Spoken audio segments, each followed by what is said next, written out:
on, people? How we living? Happy Thursday, Keith. How are you, man?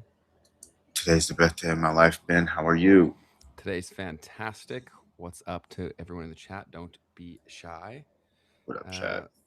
How we living? I see What a Sale. How are you? Happy day, Ben and Keith. Let's go with another great show. Hello to all in the community. Hello to all of y'all. What are we talking about today, Keith?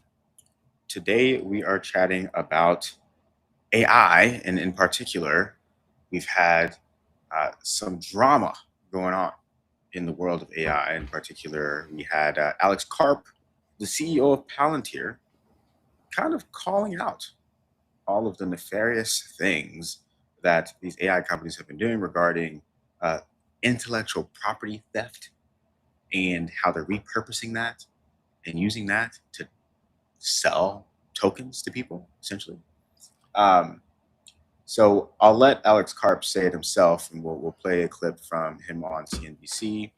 But to give you a general overview, his idea is this.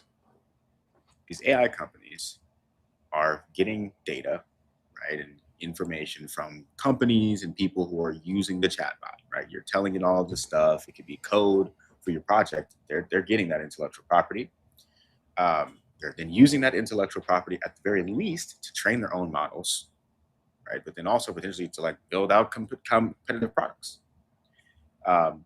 We'll talk about some cases where that has actually happened today. And then at the same time, though, they're selling these tokens, right? They're selling you access to this thing that they're using to steal from you. It's absurd.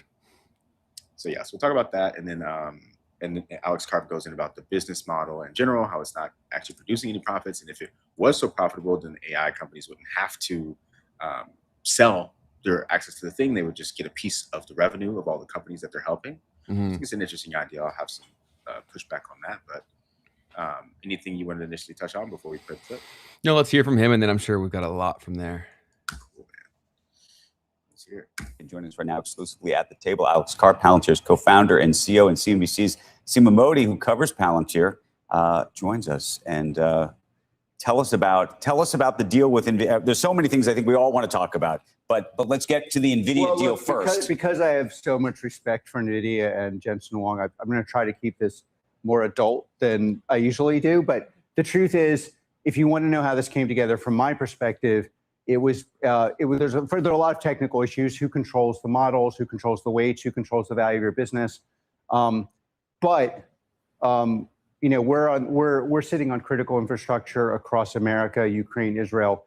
Everyone who uses LLMs on the battlefield runs on top of our ontology, and our clients are just, to say they're unhappy with the Frontier Labs is to say I'm welcome at the Berkeley faculty. It's like there's just a level of discomfort and loss of trust that also made it really. Okay, unpack that. What do you mean by that? Well, so when you're using large language models, at this point, everyone technical realizes they're like a critical resource.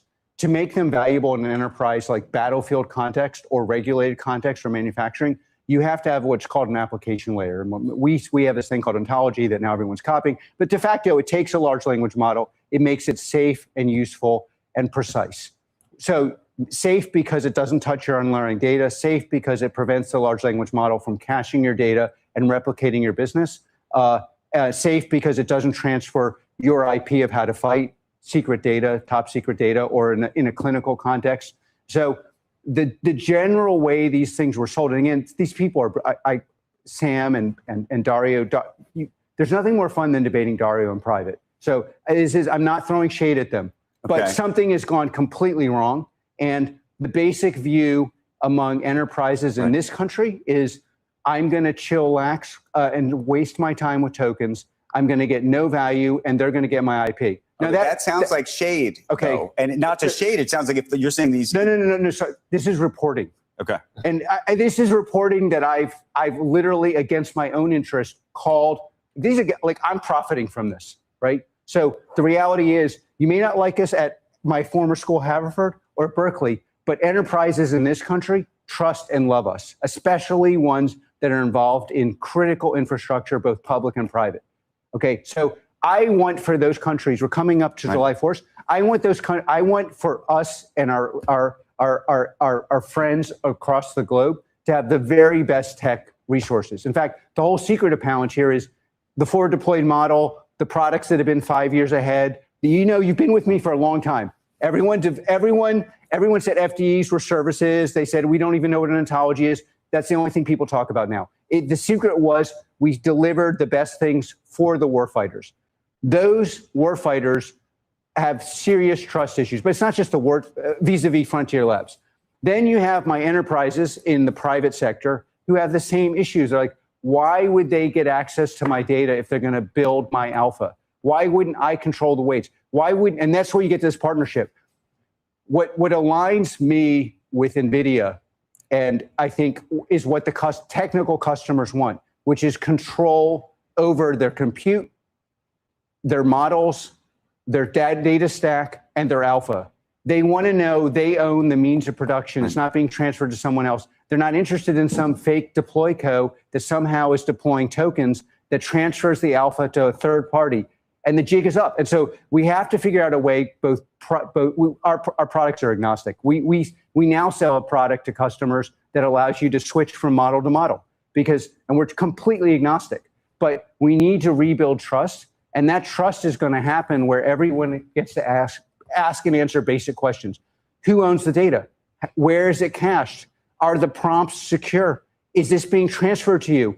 Are you being okay? If it was so valuable, let's say I can make you $1 billion tomorrow. Wouldn't I say, I'll make you $1 billion and I want 30%?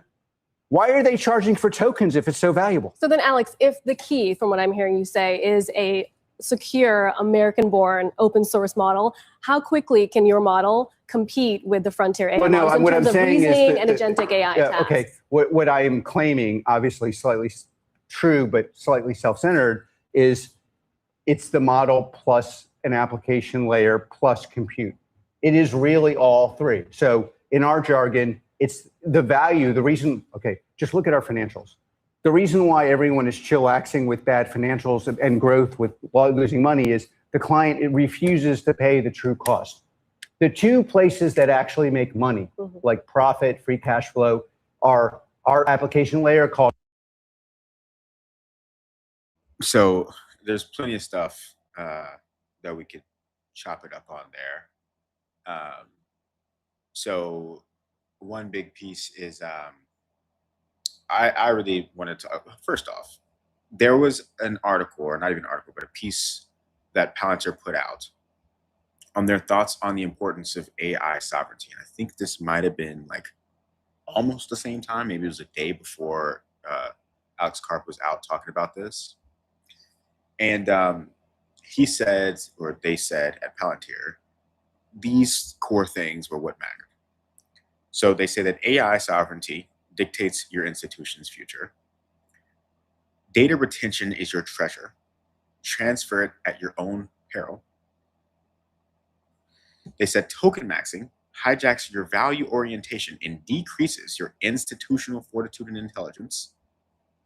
Controlling your weights is controlling your fate, meaning controlling the weights of the model, basically like what it leans toward when you're using it.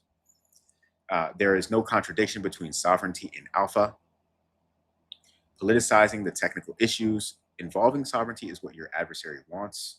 Real expertise is existential. Learn from institutions that are winning or that have consistently delivered. Only listen to institutions, countries, and people who have a proven record of being right. And that felt like a dig, I'm not gonna lie. Right? It sounded like he was kind of coming at Dalio and Sam Altman with that. Yeah. So what are your thoughts on that? Well, I'll also pull up what some people were reacting to in terms of the statements from Alex Karp on CNBC. CDEF in CDEF said, funny how Karp were all okay with AI when it trained on stealing from average Americans, from Wikipedia, books, literature, entertainment, programming, movies, science, and art, and everybody in the world. It's only a problem when it steals from enterprise or big business, then it becomes a problem. That is a little funny, right? It's only if the right person are impacted, or right people, that it actually becomes an issue. But we've been saying this stuff since we started the show, which is so insane, because it's also why I'm very skeptical of this recursive self-improvement and how long-term viable that is, right? Like, because the hallucinations that happen within AI, they're pretty common, man. And so if a lot of people are just purely relying on agentic distribution of content from AI, I feel like there's going to be a lot of learning from hallucinations. And then at that, what point does that just get crazy? 100%, and that's definitely the path that we're on. They call it like synthetic data is the thing when it runs out of original stuff to train on. It trains on its own outputs essentially. Mm-hmm. And yeah, I mean, there's only so much natural, real organic, which is a crazy thing to think about. Data? Organic thought. Yeah, organic data. Yeah, it's how like the whole IP thing is such a funny thing, especially because like America has always been very IP centric, right? Like their biggest issue with China is the fact that China always takes their IP, right, from American businesses. It's like, with this case in point, like, but American businesses can take it from American people. That's no problem. Mm-hmm. It's crazy. Yeah. Another sentiment that someone had about this was at in for the fun _ said, on summary, he's jealous they are getting paid while spying on people, which ruins his business model of getting paid to spy on people. It is crazy, man. And the more that I think about all these things, it's like, yeah, unless you radically change money, like everyday people are not going to have a choice. Because we can't. If the current basically voting power comes down to how much money you have or who you're around, which is what it is, like we don't even get to talk. Like the majority doesn't even get to speak. It's a very good point. Because the Trump card is I have more money than you, basically. Right? Because even if it's not a literal application of that, it basically is in practical terms. In terms of the AI companies, like having all of that. Well, also because of now everyone, because now the AI companies have us all by the balls. Because it's basically a game of chicken. Like, are you willing to let your equity in these companies go down? And the whole S&P 500 at this point, right? Like, how much of it's propped up on this AI bet? So it's basically like so many people are in on this. Right. So one of the things that Alex Karp brings up as well in the video is this idea that, like, you know, if these companies were so profitable, then why did they have to sell tokens? Oh, they're not profitable at all. We'll do another episode in like a week or two. We should break down all of like the AI bears and like their core points. I think that'd be a fun episode too, like Ed and stuff. Yes. That's a great idea for sure. And then so valuable, I guess, is the word that he might have used. And so if it was so valuable, let's say I can make you $1 billion tomorrow. Wouldn't I say I'll make you $1 billion and I want 30%? Why are they charging for tokens if it's so valuable? It's kind of like the whole model of selling the courses on social media. You know what I mean? Like, if it was so profitable, why aren't you just going to do this yourself? Of course, there's exceptions to that all the time, but I think there is a degree of argument to be made there. And so, yeah, it's definitely valuable, but I think they're grossly overestimating the value without specific knowledge to implement. Right? Like, I can tell you, like, it's only made people that aren't killers like marginally better, I would say. But if you are really good at what you do, this does amplify you like crazy. But you still got to be really good at what you do. Yeah, and then I guess even like to the economic level of it, I think is what he's getting at is it net valuable after the cost? You're saying? Right. Yeah. Yeah. Well, probably not without these subsidized prices. Because it's an interesting thought. And people's complaints on like our post that we posted about Ed's point, really good point, where it's like you still pay for this even when it screws up. And then who are you going to yell at, right? Like, at least if an employee screws up, yeah, you paid for their time, but you can teach them the lesson. There's no guarantee. You can't teach this thing the lesson. It's a black box. Yeah. And I would push back on the idea that, like, if it would just make perfect, clear, obvious sense for these AI companies to just take a percentage of the company. So that's a totally different business model. Right? Yeah, it also monopoly laws would probably not allow that to take place. Facts. Yeah. Even in this messed up world, I still don't think that would fly. Like you could take that argument for any software company and say, okay, well, why does Salesforce like sell a subscription to license the software versus just getting 10% of every enterprise in America, that uses their platform? Fair. Yeah, I don't know. That's totally fair. Yeah, he's definitely cherry picking an argument that helps his point, I'm sure. But yeah, I think for a long period of time, people have gotten away with too much shit, especially in the AI field of training. Like that's just so insane. But what else do you have for me? Yeah, so let's talk about that piece, because there are legitimate court cases that have been brought up about all of this and that point to, I guess, where the issues lie and like how some of this could potentially unfold moving forward. Cool. I think the biggest one is the New York Times case versus OpenAI and Microsoft. So the big thing here is essentially that the New York Times is, and this was in 2023 that they actually filed the suit originally. They've alleged that the New York Times has alleged that millions of its articles were used without permission to train the GPT models. The outputs sometimes reproduce content nearly verbatim or with hallucinated attributions, which is harming their subscriptions and their journalism. So what New York Times is seeking out of this is damages, right? So, payment for what they've done. And then, and also to destroy the model, I guess, which is an interesting concept. I guess like taking out whatever they used, right, from them. And OpenAI is arguing, on the other hand, that this is fair use and like this stuff is publicly available and so on and so forth. Go ahead. No, you go ahead. Publicly available is not really fair to say because, yes, it's publicly available, but the public availability is their business model that they then take the traffic and funnel into other places. So I don't really think that's fair to say it's publicly available. Like it's in the commons. That's not true. Yeah, I don't know how they're making that argument at all. I don't know exactly how the court case is going, but that's a crazy thing to argue. So another thing is that the New York Times claims that OpenAI used its articles specifically to build GPT models without permission or compensation, bypassing their paywalls and circumventing potential licensing agreements. Totally. Yeah, it's truthfully the only way that this was going to stop was these big guys going at them, man. Like, right? Like, it's so difficult to coordinate people fast enough to do a class action for this kind of stuff. Like down the line, I'm sure there'll be a shitload of them. But for right now, it's got to be the Disneys, it's got to be the New York Times, it's got to be those people going at them. Yeah, and then from there, right, that can set the precedent of how this all works. So yeah, you're totally right. It is a joke, man. Like the state of the world that we're in with these AI, like these frontier model companies, like it's crazy how they've pulled this off to be like this big. They're so influential. Yep. And then so I'm looking at what OpenAI's fair use defense is. Okay. They're arguing that training AI models on publicly accessible web data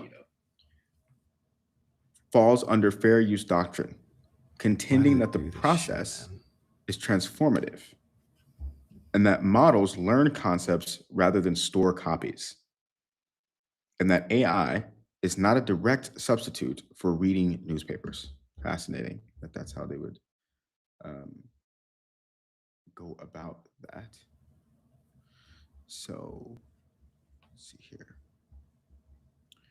Yeah, so basically, you there, Ben? Yes, sir. Cool. So basically, they're just saying that what they're doing is transformative and that the models learn concepts rather than storing copies of the articles. That's horseshit.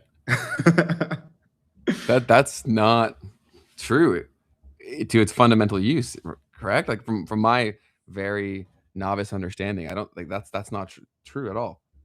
Yeah, I think they're gonna have a hard time. But I mean, this is something that's like the court case has gone on like longer than I guess like from what it obviously looks like than I would have expected. You know what I mean? For this to take a couple like 3 years almost to get done, like they must just be being very careful, right? Through the legislative process to make sure that they do get it right. to some degree, or when they're setting the precedent. But it's very clear that they owe them something. And I guess also, what is the actual penalty is the other thing that they have to figure out. Yeah. Well, is that, or are they running down the clock? Because eventually it doesn't matter. Well, yeah, for OpenAI, for Yeah. sure. Like that's to their benefit without a doubt. So that's one of the major court cases. The other thing like that will consistently come up around this is that there's two things to think about. There's the inputs, right? Like, what is the model training on that can create copyright and intellectual property issues? But then there's also the output, right? So does what you're getting out mimic something that, you know, like for me, for instance, you and I using the model, if we use it and we get something and then we put it out, but it's Marvel, like there's another intellectual property issue there as well.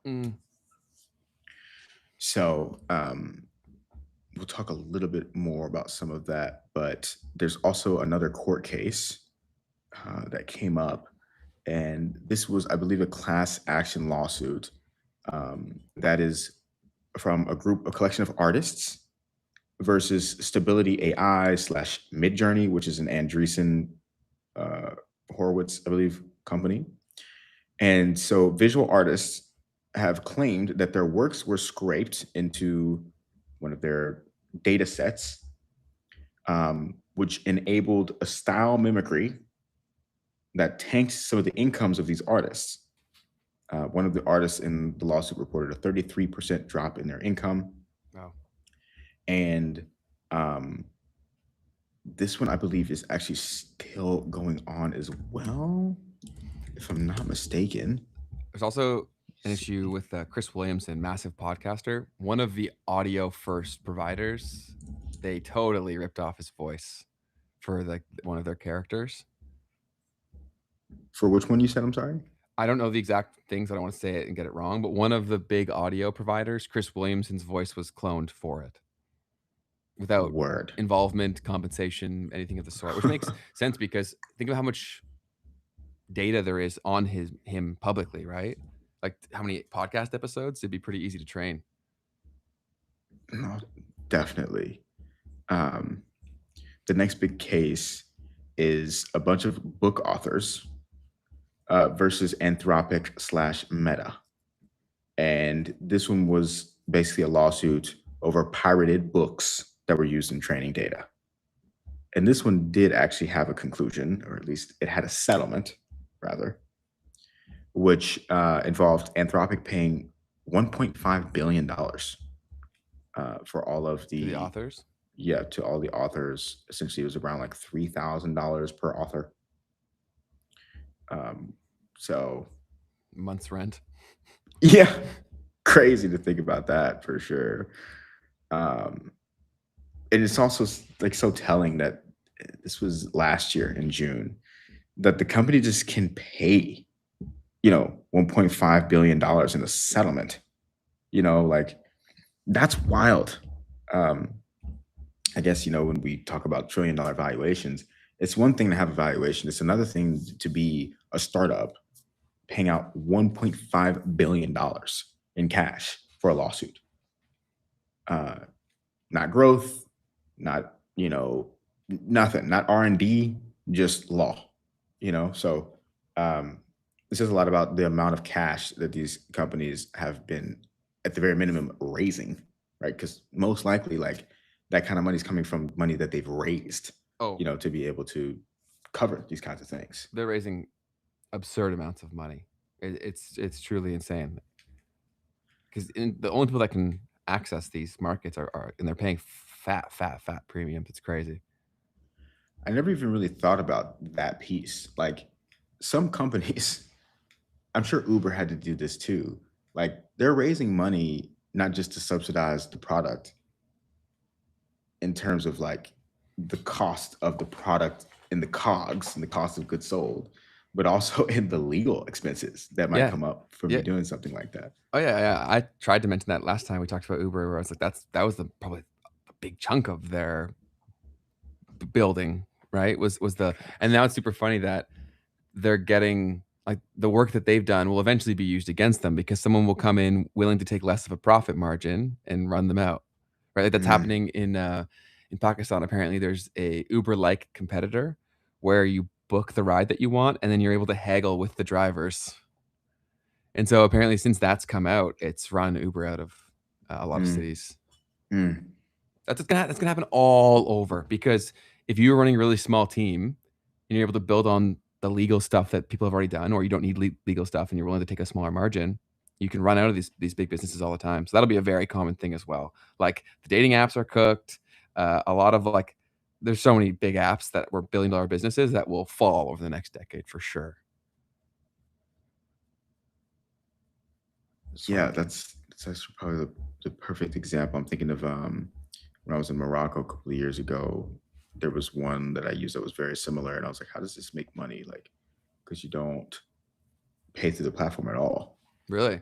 Yeah, you pay in like cash a lot of the times. Wow. So maybe the drivers are paying a subscription? That could be how they do it. Yeah. I think it was Kareem was the one. It's going to happen all over the place. Teams of 5 will be able to run the same business.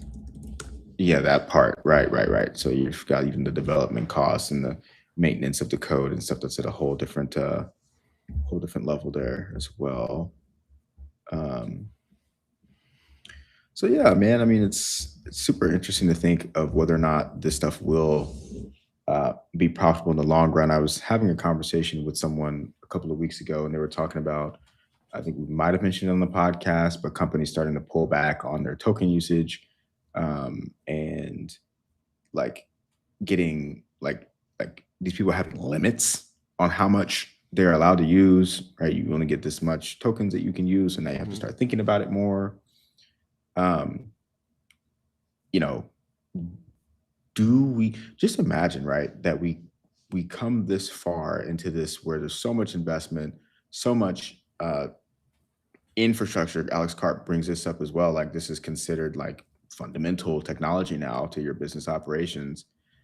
Just for us to say, actually, no, this economic model does not work at all. This isn't valuable in terms of the cost that it takes to create the intelligence that we're creating, and then we fall all over.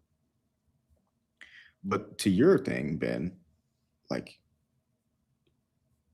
is that going to be allowed? What do you mean? For the house of cards to fall? Like there's just too much. There's too much writing on it. Yeah, I think it might be allowed. I think it might have been planned the whole time. And then what that fall looks like might be something that we're not familiar with. Like there's no precedent to it in the past. Like that's, yeah, I could see some crazy stuff taking place there. But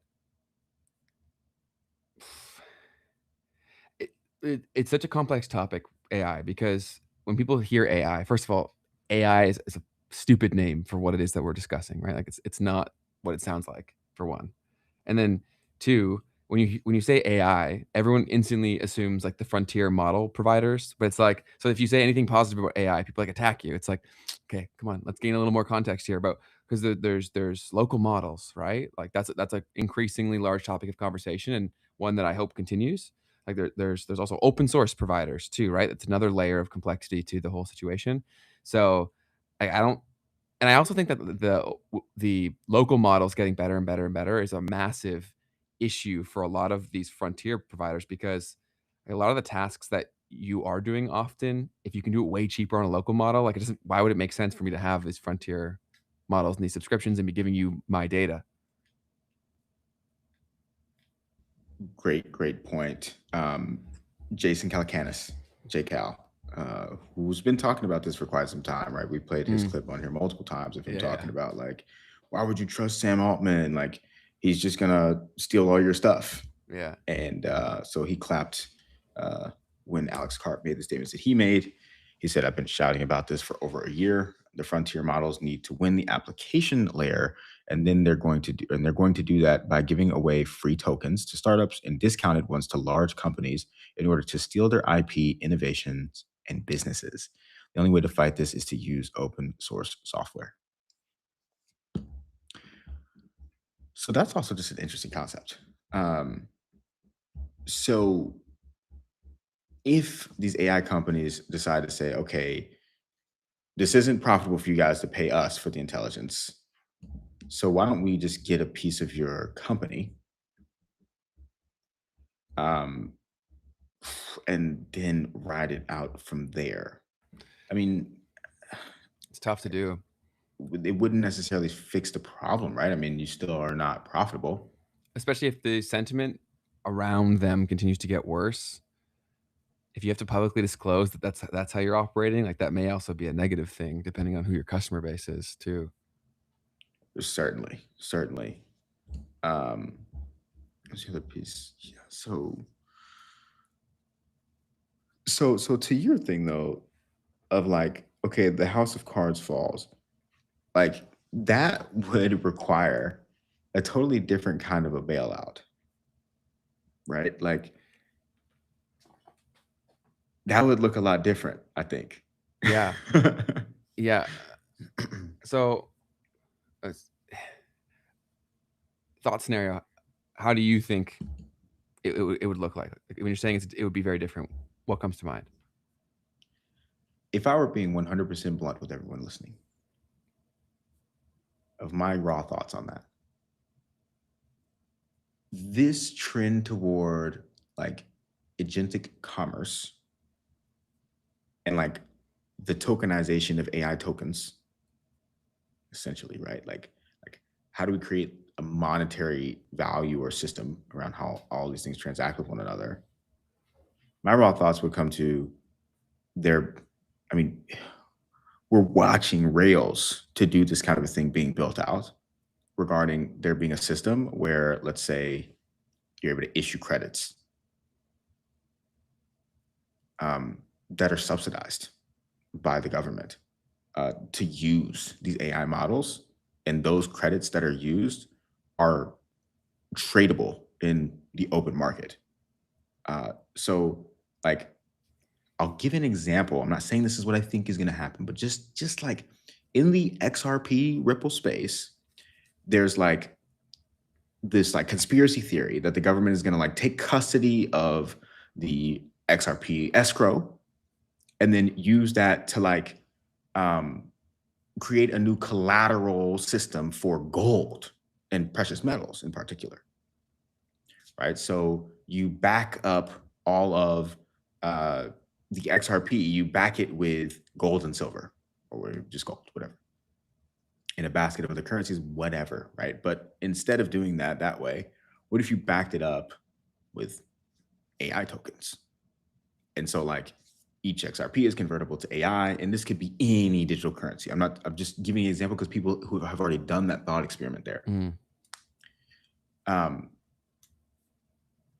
Then if the government had the XRP, then they could lend it out to people. They could grant it to people. They could have this global place where you could just, have access to these AI tokens. And because the government also potentially is taking a stake in these AI companies, which is how that could work, right? So you've got whatever digital asset it is, you've now taken custody of it. You use that as a way to invest into these companies. So now you own the companies, the government does. And then you say, okay, your tokens are now backed by this currency that we've created and collaborated with you on.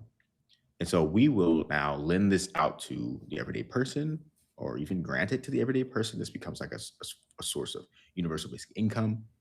And the government's benefiting from this because they own a piece of the companies that are participating in creating this intelligence and so on. And also because they own this new credit system, right? That's being used to distribute this wealth, right? And so as transactions happen, the value of this thing can go up. If it's a limited space, then the more that people use the intelligence, the more valuable the thing becomes.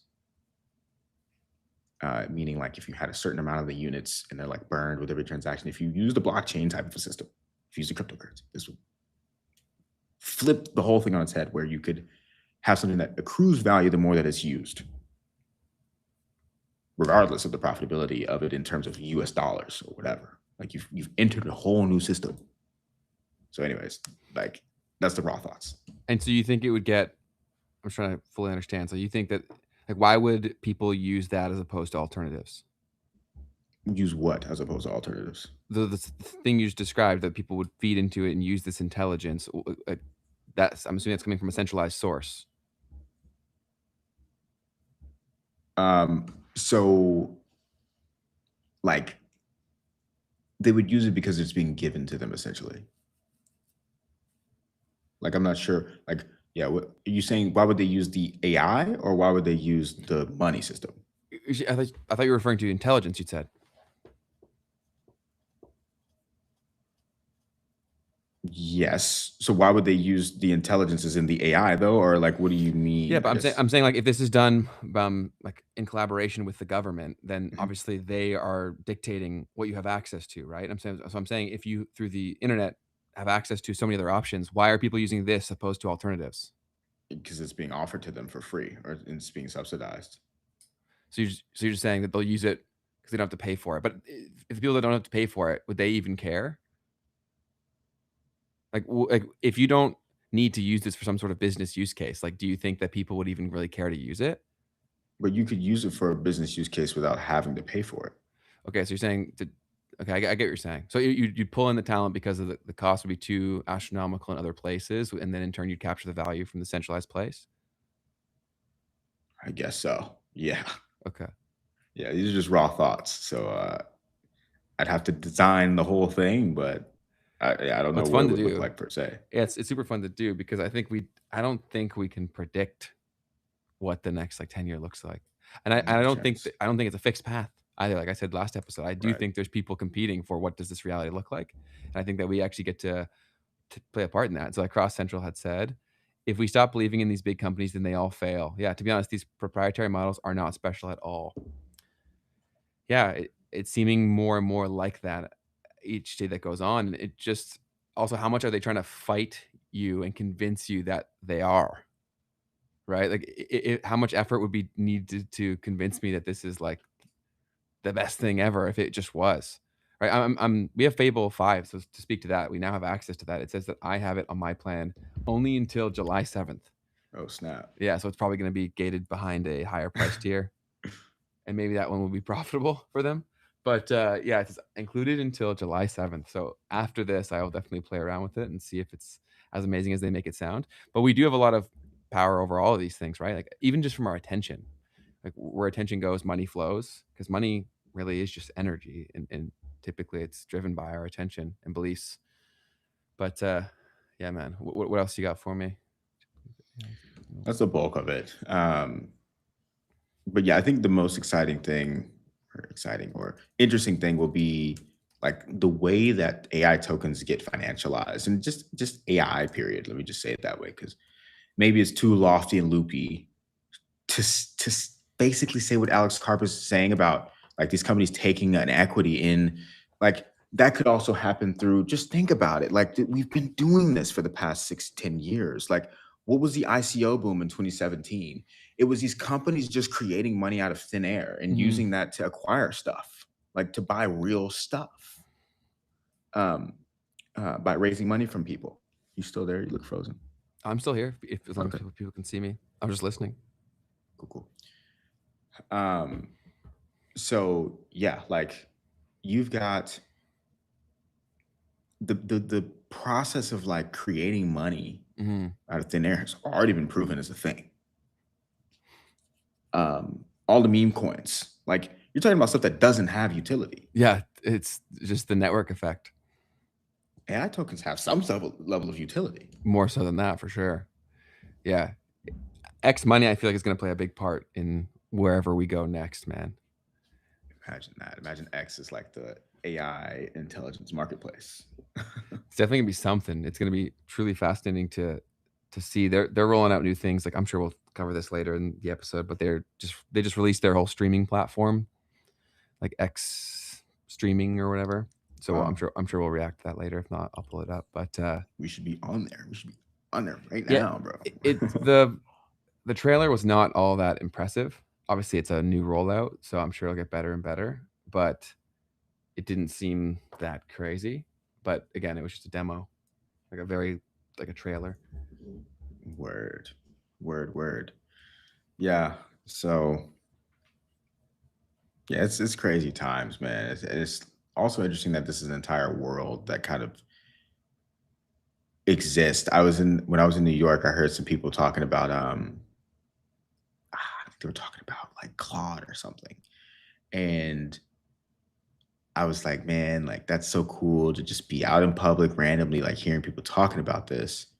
But like that's probably because I'm in this particular side of town, right? In this little coffee shop, this tea place. And these guys are talking Anthropic and Claude, and it's like, oh, that's my conversation. What's up? But that's a pocket, you know. We talk about the globe. Um, Nobody knows about Fable 5. Very few people. But this is like the thing that's driving everything. So, yeah, it's interesting. It does seem like we're getting close to whatever they've been planning on doing taking place, like with the Strait of Hormuz, the escalation of Ukraine and Russia. That seems like it's coming to a point. And then these legal battles with Anthropic and everything. Seems like it's building to something. 4th of July, that might be a very big day. That's in what, 2 days? Yeah, there was a little bit of a thing about the Clarity Act that they're gonna like drop the text on the 4th or whatever, which is just interesting. They're obviously not meeting the deadline. Yeah, the chances of it going through from what's on Polymarket has dropped dramatically. Yeah, it's down to 40% now. That's actually really high. That's incredibly high. What, the 40%? Yeah. By the end of the year is what it is, right? Yeah. Okay. Got law in 2026. It was at 69% in May, and now it's sitting at 41%. Just went up one, I think. So yeah, it's a 40. No, it's 40. 40. I was wrong. Yeah, it's impossible to predict. There's so many games being played. Our last episode, if y'all didn't see it, I definitely recommend going to watch it with Tom Luongo, because super interesting. His perspectives on everything was really fascinating. People are liking it. So that if you haven't seen it, I definitely recommend giving it a watch. Great question from Crossed. Ben and Keith, how has AI helped you improve your work, if at all? Any useful workflows that have helped? I think AI it's really good for me because I have the ability to have somewhat of an intellectual sparring partner 24/7, 365. So like, because I would usually just bore people trying to talk about my ideas. Now I don't have to. I can go to this and then go back and forth and also gain clarity a lot faster. So that's something that's very helpful. It also dramatically speeds up the ability to execute on code. So with me running software companies, that's obviously incredibly helpful. But it's not to say that it'll make you a good engineer if you don't know how to code. I think that's one of the biggest misconceptions. And I think a lot of people spend time, and it's not a futile endeavor if you do want to run your own stuff, and teaching yourself how to code is not a bad thing. But I still think it's far better utilized in the hands of someone who really knows what they're doing. So I think for thought formulation, the ability to also do more things, I think is a huge thing, because it removes a lot of resistance. So you now can work on multiple projects at the same time, right? Because people be like, oh, focus on one thing. You should only focus on one thing. That was just simply because of the amount of time that needed to go into it. That's shrunk that a lot. So I'd say that's how I have. How about you, Keith?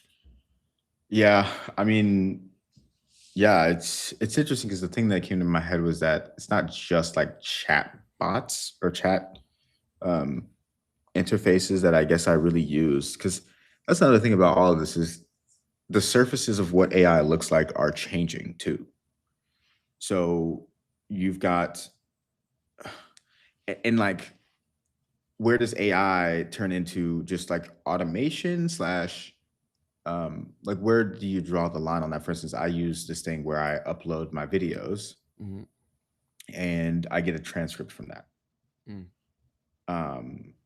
And like that transcript I can then use to give it to a chat and do all kinds of interesting things with it. But like, was that tool that I use also AI, like automation? Like, how do you look at that?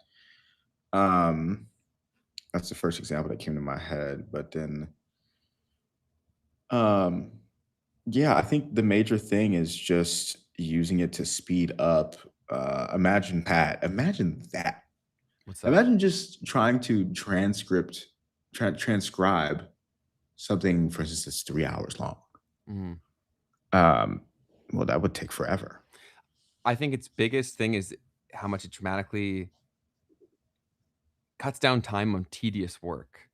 That's why, like, long term, I'm still very bullish on the technology for what it can mean for humanity, as long as these psychos running the frontier stuff don't get to do whatever they want. But because the tech is pretty awesome, like, even the things that people are worried about being replaced that it can do right now, if they're being honest with themselves, it wasn't very creative work, right? Like the stuff that it can come in and replace, it's like the floor or people that, how can I describe this without pissing off that many people? Like, most people, they they don't actually like what they do. They just do it because they get a paycheck from it. And so, like, a lot of these, and people need to get paid. I'm not saying that, but a lot of what these can do right now is just wiping out the floor. I don't think it's actually impacting the higher people that much. Like, if you really cared about what you're doing, I don't think this is impacting you that much, unless you're in a situation where the business itself was in a very bad spot. Like, a lot of these big tech layoffs, I don't think it's that much about AI. I think they dramatically overhired during COVID, and there's a lot of people in there where they were not equipped to handle the bureaucracy and the governance of having that many people with a tech change like this. Where, like, people were already having fake jobs, and then now the fake job can be done in a fraction of the time because of AI. So it's like, how much of this is because AI is revolutionary in its current point, and is it really that we're looking in the eye of the pain from yesterday's decisions, and then having a scapegoat of saying, "Oh, it's just AI. I had to let them go," right? So I honestly think that it's going to be pretty crazy, especially if we lock down on this IP crap. Because how many businesses, Keith, could be made if we weren't worried about OpenAI coming to, like, take our shit once we build it? Basically, right? We've had that exact situation. So if you lock that down, then the whole question of, like, what's anyone going to do if these frontier model providers just, like, build apps on the fly and take out your business in a day? Like, if that is legally eliminated, then a lot of people can work for themselves. Most definitely. Yes. And gosh, it brings me back to the conversation we were having on Tuesday about, like, that structure of society. Like, what does that structure of society look like then? Yeah, dude. But if we don't change money, I don't think we can change much. Certainly, man. Like, I think Jeff Booth's thesis has got to come true, whether it's Bitcoin or something else. I think you have to remove the power of the current gatekeepers. How else do you change it? There's too many fighting forces, right? Like, if money is broken, I was thinking about this. I'm going to do a short form on this either today or tomorrow. Like, I think it's easy concept for everyone to understand. Like, money is fundamentally broken. Okay. It's been broken the whole time. They've known it's been broken. Right. And then we're wondering why. Like, so money is like a big old lake. Okay. That all the streams that go through the cities, we feed our drinking supply from the lake. Okay. The lake has been poisoned, and we're trying to solve the problem of the poisoned lake at our faucet. That's useless. And we're yelling at each other. We're screaming about something that is useless. So like when people, like, they start, like, whenever my family's like very indoctrinated into, like, the liberal ideology within Canada, and, like, they think I'm like this huge right-wing Trumper, and I'm like, no, I just think it's all stupid. But because they only have this or that, if I'm not them, I have to be this. And I'm like, that's a fucking psyop. Wake up, grandma. Fuck. Like, stop watching the CBC. Yeah. Oh, that's so tough, man. It is. I get it. Because it's also like it's not even fair for them to know this stuff, because, like, they weren't equipped to deal with the tools that are at their disposal now, right? And then they just got thrust into this from COVID, where my grandparents did not use social media at all before COVID, bro. We talked about this before, but it's impossible to, and then you really captured them there, because you got to be like, okay, which one are you more in line with? Are you more the left or the right? Okay, cool. I'm going to prey on that, because that's a high emotional thing during something as crazy as COVID that truthfully changed everything. And it made so many people bots here, because it was such a strong thing. COVID was such a massive divisive force, especially in Canada, because of how locked down we were. And unfortunately, the people that were opposed, because of the high social cost, the only people that did really speak up were like the most extreme, the most crazy, right? So then all that really did was legitimize the point that the left had, being like, look, you think that guy is a good, and he's like head to toe in like crazy shit. You know what I'm saying? So it was tough. But when I talk to people, I think they agree with a lot of the things that we should say on the show way more than they're willing to say out loud, which is the scariest part. We're like right here, you're living in a digital prison. Yeah, I think but it's a digital prison that extends to the real world. That's also why I'm very passionate about No Dice, because I really want people to spend way less time on their phone so that they realize and live in the experience a lot more. Like I noticed this in Toronto, man, where everyone's got their headphones in 24/7. And I don't think people are really conscious of how much that changes a lived experience. Even if there's not stimulus playing through those, you're in a box, right? So you're so much more cut off from opportunities, experiences, and of course you're going to be more cynical. And then you're giving full autonomy to this machine, which is truly, truly insane. So I strongly advocate people download No Dice. It's on the screen right now, to cut back on your social media or gambling. The social media thing, I think we've done a very clever approach where it's like you have to earn your ability to use the social media by doing things that you want to do. And I think that's because then it really makes you think. When you only have a fixed amount of time to spend on these doom scrolling apps, when you go to do it, I'm like, do I really want to use my minutes here? And then oftentimes you're like, no, I'm just lighting them on fire. That's a really good point. And for people who are using it as a business tool, right? Then you have to use it as a business tool. Yes. And then that becomes the part of your day that you assign to doing this thing. Yeah. Right. Which is research on Instagram. And then that's it, you know? Mm-hmm. Yes. 100%. Because it's so easy to fall into that trap of just consuming endlessly. And if you don't pay very conscious attention to your consumption, bro, it's like someone, if you've ever met someone who's really manipulative and they just do it innately, that's like these social media feeds, man. They can't help it because they're optimized for profit, dude. Right? So a lot of these things, I don't even know if they're as nefarious as people think in terms of the sense of like, oh, they always wanted to brainwash us. I think a lot of it is just the money system being broken and they're optimizing for more of it. So yeah, we were not aware, or I'm sure the people making it were, but like the public was not simply aware of how much media impacts us. And it's kind of funny because like you'd think everyone would wake up and realize like, oh, well, if this is what we're seeing and this is how crazy the world has become when we theoretically can access whenever we want, right? Like we've obviously been getting brainwashed the whole time. Do you know what I'm saying? Like, bro, I actually have choice now and the world's fucked. Imagine when there's only 2 radio stations. like, are you kidding me? We didn't know what was going on. Yeah. It's a lot to say on that piece. I want to go back to that piece about like the headphones on even with nothing playing. Because the thing is we are already, like you've mentioned, living in our own kind of world. And it's so easy to just put on the headphones and go about your day and not pay attention to your surroundings, at least if you're in a place that's super safe.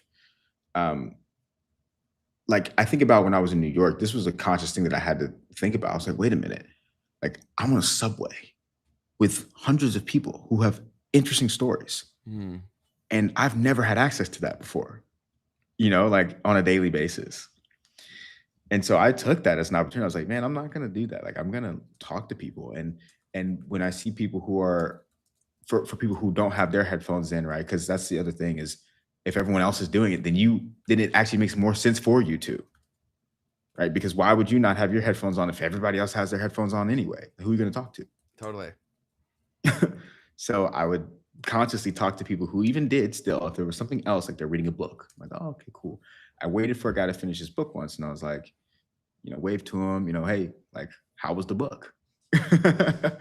And just interacting with the real world around you, because like, we forget, I just saw a cool video today that like, we can just do stuff like that. We can just talk to each other. We can just like make each other's lives better and just like have a good time. Like I had a conversation with someone 2 nights ago. It was just like the world had to change so much after we got on these phones because like the level of presence is just gone, right? And it's not just presence with each other, it's also presence with yourself. Right? Like you don't even know what's going on in your mind. Who you are. You don't know who you are. Bro. I've had a deep conversation with my little sister about that. Talk to us, man. Just because she never didn't have this stuff, right? Because there's a big age gap between me and my younger sister. So I consider myself so fortunate where I had the time that I did to develop my critical thinking skills and my decision on my own values, or even that as a concept, right? You can't get that unless you are forced to sit with discomfort. And we as a society, all of us were given an emotional pacifier. And what that also did was it stalled our development in so many ways as being human beings, right? Because we don't want to sit in discomfort at all. So what do? We instantly resort to the thing that can alleviate that suffering right away. So I asked her, I was just like, have you ever thought about like what it means to be you? And she's like, was like, what do you mean? And I'm like, all these things that you like and that you think are important. Like, did you decide that, or did that come from the phone? And did you ever even think of that you could shape what the phone is showing you? Do you know what I mean? Because most people don't ever even deliberately search anything. They just simply scroll, which then they're giving full control to the feed, right? Like, I think you can even make a pretty big change if you just start deliberately like coaching your algorithm, even like searching things out or being intentional that way and saying, I'm interested in this, I'm not interested in that. Go ahead. Well, yeah, I mean, you've done that very specifically from a business perspective, but you can also do that for your life. 100%. Yes. Oh, without a doubt. And it really does matter, man. So Brian says, let's talk to the chat. So I don't know, man. Headphones on and not listening to anything, but paying attention to everything is the perfect gray man strategy. What does that mean? I don't know what that means. I don't wear my headphones at night. Got to pay attention in New York. I feel that it's probably a privilege that I have as a dude that I don't really wear with that very much. But do you guys meditate? Yes. I do more consistent breathwork practices. I do that pretty well every day. But meditations I do fairly frequently. It's definitely a helpful practice. Like I started actively meditating, I'd say 5 or 6 years ago. And for a long period of time, I was very, very consistent with it. How about you, Keith? Yeah, I've definitely been on and off about it. This is something that, full transparency, No Dice has helped me with a lot in terms of getting back into it and realizing and remembering the benefits that come from it. Because yeah, there's one of the challenges in No Dice is to meditate. So it's super nice. The thing is, it's just like working out. Where like, yeah, if you stop working out for a while, like, and then you go back to the gym, you're like, oh snap, like this feels great. I need to go to the gym more. Very similar thing with meditation for me. It's like, okay, this is a time where like a lot of the stuff that I think matters kind of goes away, and I'm able to have more clarity and to think and feel and not think really as much, just feel for a little bit. Totally. And that's also, I think there's different ways to get to the same outcome. So I think meditation does give you all the things that Keith just said, but I think so too can journaling, can give similar type things, and so too can breath work. So I think it's really about finding what allows you to tap into the things you're trying to tap into, right? And because I'm a dude and I was very much like I'd say for the majority of my life, I think a lot of men are like this. We over-index to the physical, right? Because that's a tool that we have. I'm sure evolutionarily, whatever. We use our bodies a lot more because we were rewarded for doing so, right? And so, especially within my life, like really the best things in my life came from the fact that I was like good at sports, was strong, whatever. So like that's always where my mind went. I'm going to push through these problems, and when the problems aren't actually physical, you can't push through them. Right. So that's why for me, I struggle with meditation a lot more than I did breath work, because breath work was something I could feel. Right. I've mentioned that on the show before, but I repeat these things because they're important. Like, it's so important to figure out something that works for you. I think a lot of people will try meditation and maybe they're a lot more like me. They're like more high energy. They're more physically driven. And they're like, all this stuff is bullshit. Right. That's such a silly way to look at things. Just go find whatever it is for you. Like you may like one sport, you don't like the other. right? Could be a cold plunge. Yes, whatever it is, totally, Yeah. right? Continue to try and experiment, which is why for No Dice 45, the challenge, we deliberately put in those different things so that you could find like what is the one for you that you may continue doing for the rest of your life to give you that peace and that sanctuary of your mind that most people just never ever get to ever, right? Like it's what I think the most valuable thing about these kind of mindfulness practices is to see the programs that have been driving your existence the whole time, because then when you see them in you, they're so easy to see in everyone else. That's why it's so easy to predict human behavior, man, is because you literally just see what are the I can talk to someone for like an hour, and then with a few specific questions, I'm like, okay, that's your God.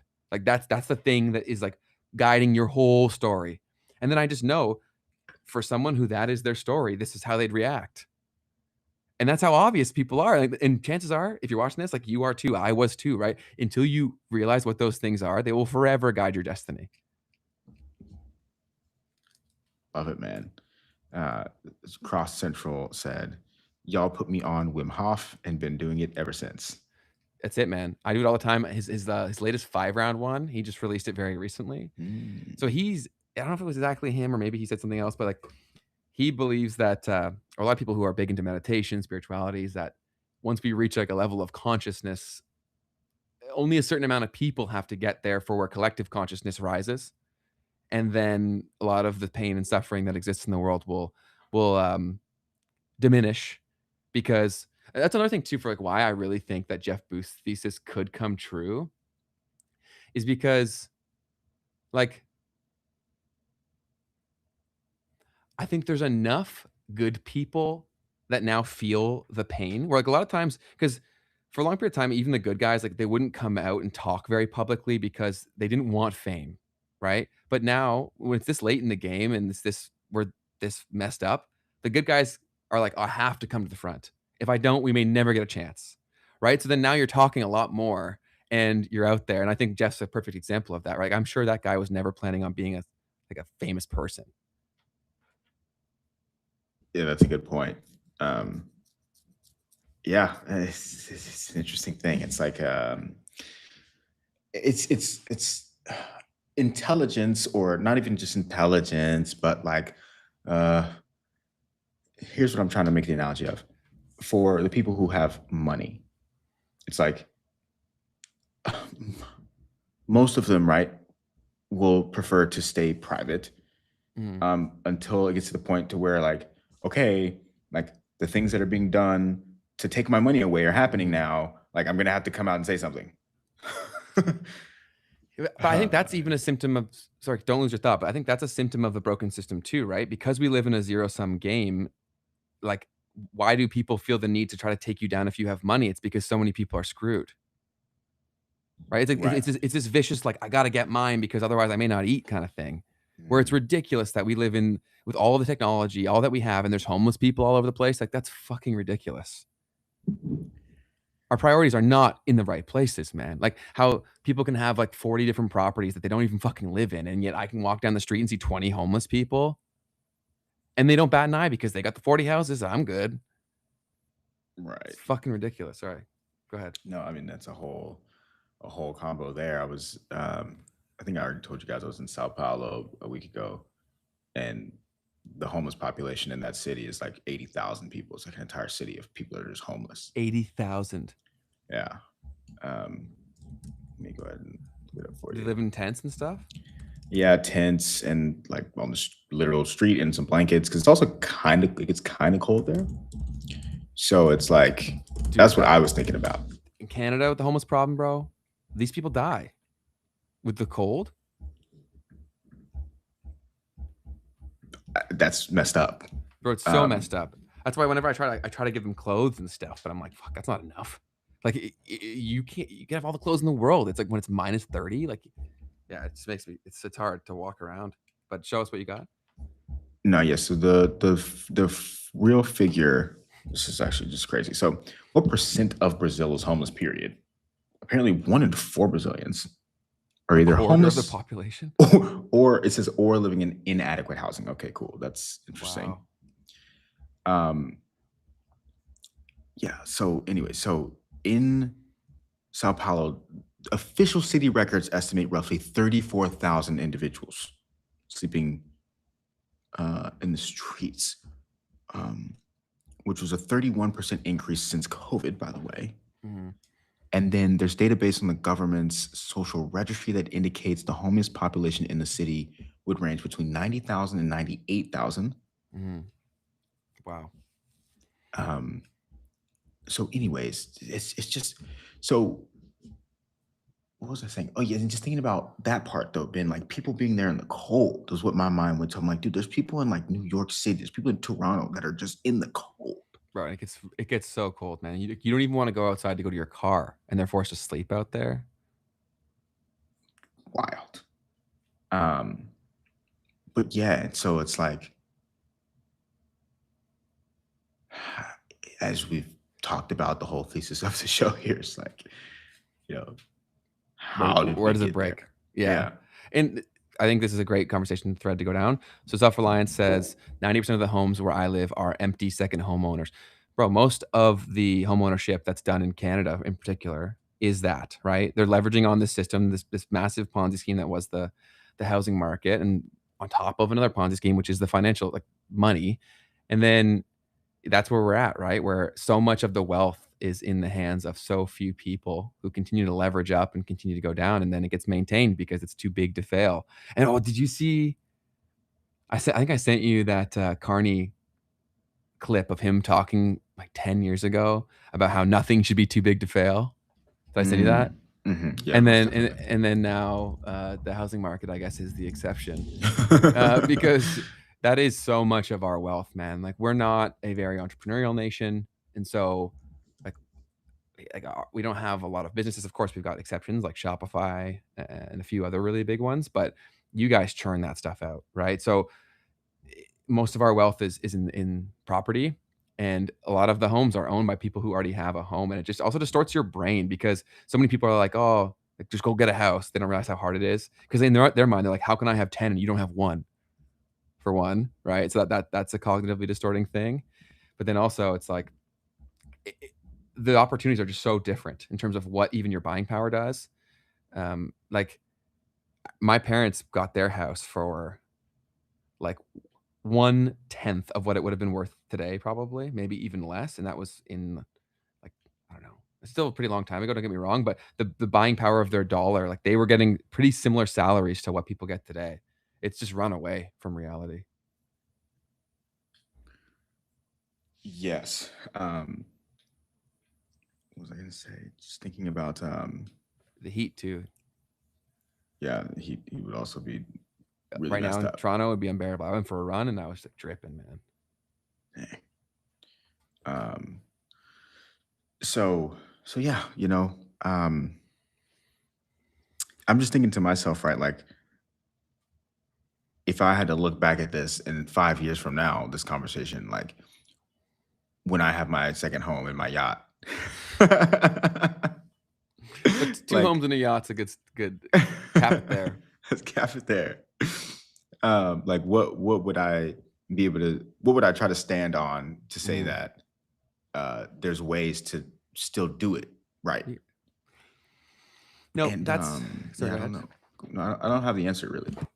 Yeah, it's a complex thing, right? Because I don't think that people who have a lot of things are just inherently evil, but I think that they are at a point of ignorance now that stems from the privileged time that they were in while accumulating assets, right? Like a lot of my mom's friends are so out of touch with reality, and like just because they had a decent job during the most rigged shits of all time in terms of the stock market and the housing market over the last 20 or so years, if you put anything in anything on a consistent basis, you've got a lot of money now. So it's like they're so detached from reality, right? So with where things are, something like AI had to happen for us to get together, to like talk.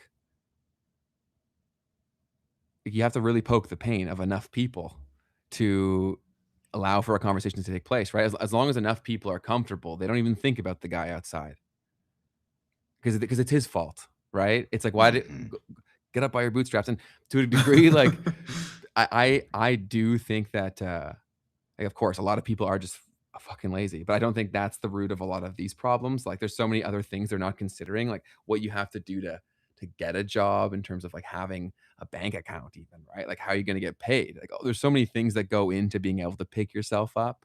So I don't think that's a fair thing for a blanket assessment. I think there's a lot of younger people that I think are I don't even know if it's lazy. Maybe they're insecure intellectually, right? Because the stakes of being wrong are so high because they've never been wrong. So whenever they're wrong, they go to Google, or they just don't do it, or they blame someone else. Because the critical thinking skills have atrophied so hard. Another point that you mentioned earlier on that I want to talk about, where how people are so different with the phones. People's spatial awareness has atrophied like crazy, bro. People are spatially so fucked. Like, I'm like walking around, I'm like, get your head out of your ass. And then that also transfers over to people when people are driving too. And then people are texting while they're driving. Right. It's a crazy, crazy thing, man. That's funny. This is a very good point. So it has never been more easy and never been more difficult to become wealthy / self-made / sovereign. Yeah. So what I said on someone who made a very similar comment in one of our posts was, I said, the ceiling is way higher, but the floor is way lower. It's like you can achieve crazy things, and if you're willing to work, like, you can. Basically anything you can conceive, you could probably make it happen. But the floor, if you're not a killer, is way too low. That's interesting. That's interesting, man. Yeah, because it's like there's tons of smart kids, for instance, that come out of college that like can't get a regular job. No.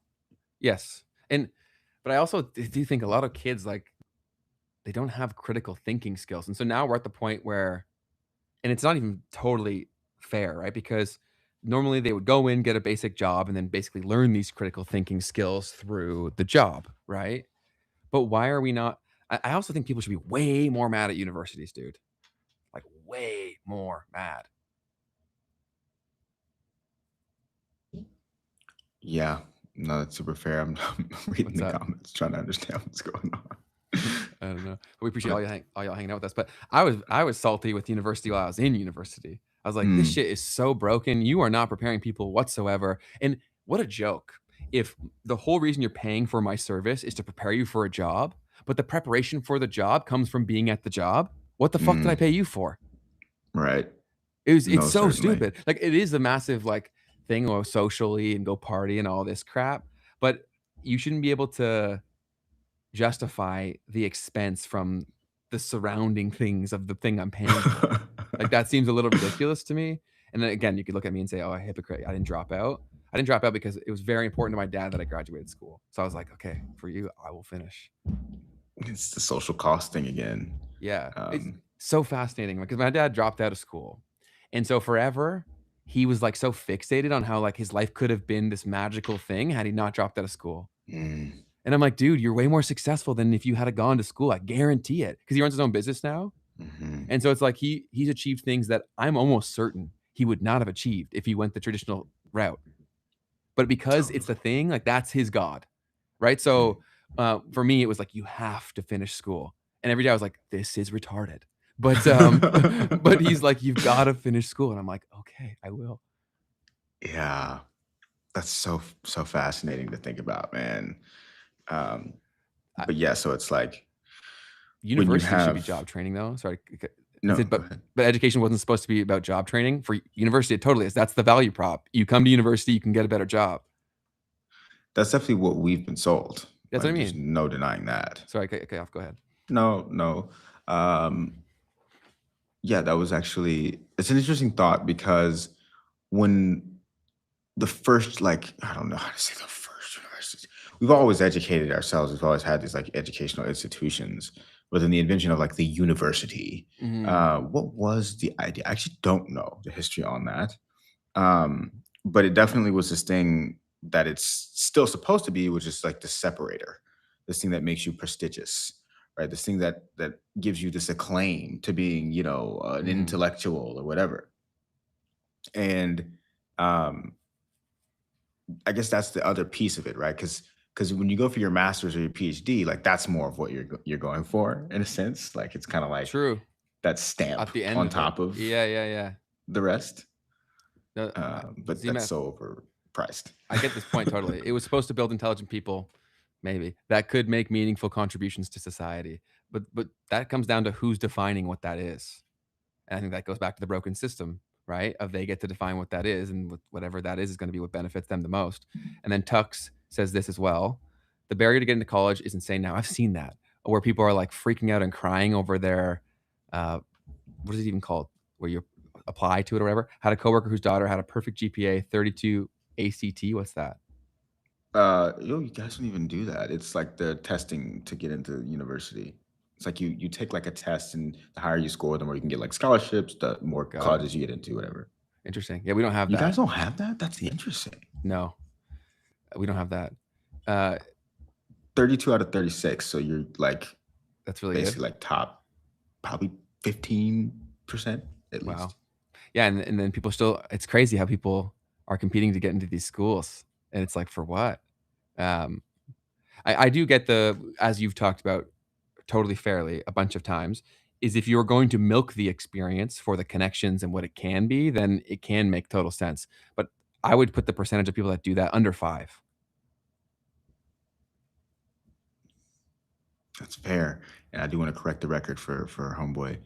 3 to 4% of students ever score higher than 32. 3 to 4? Yeah, so just want to put that.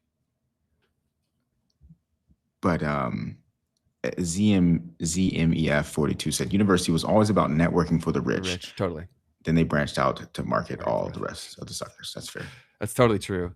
Yeah, it was basically like camp, summer camp, to connect all of the elites together. A very interesting person that we've talked about so many times, Professor Jiang. His tie into this is very interesting because he went to Yale, I think it was. Correct. And so he talks about his experience within the Ivy League establishments, and then also the connections to like the fraternity shit. There's a lot of cult-like stuff going on. Oh, interesting. Yeah. Yeah, because the frats are like, I guess, how they gathered that piece of it, right? Like how you kind of have a bigger school. Yeah. You keep the exclusivity, and like your name matters by having, okay, more people can come to the school, so we're not being exclusive, but this is a different thing, right?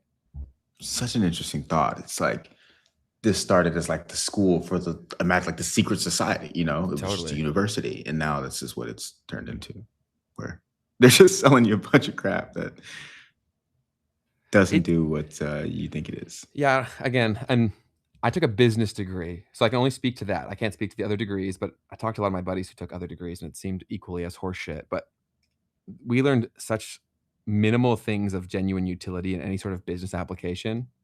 And that's why I educated myself a ton during university, but it was all YouTube, blogs, courses outside of school. Because the education is incredibly powerful, but the problem is people don't know what to learn. That's another thing I've learned from like having employees a bunch, is that so many people need to be told exactly what to do every single step of that process. Which is like, that's such if you don't have that skill set of being able to build your own curriculum or be able to critically think through a problem, there's so many less things that you can do. Like there should be like a whole year in university where you think how to think, or you learn how to think. That should be year 1. Totally. Because that's almost everything in life, man, is like problem solution. Like how do you realistically think of the stakeholders involved to get to where you want to go? But they don't really teach that. It's probably hard to teach, I get, but what else do you see? No.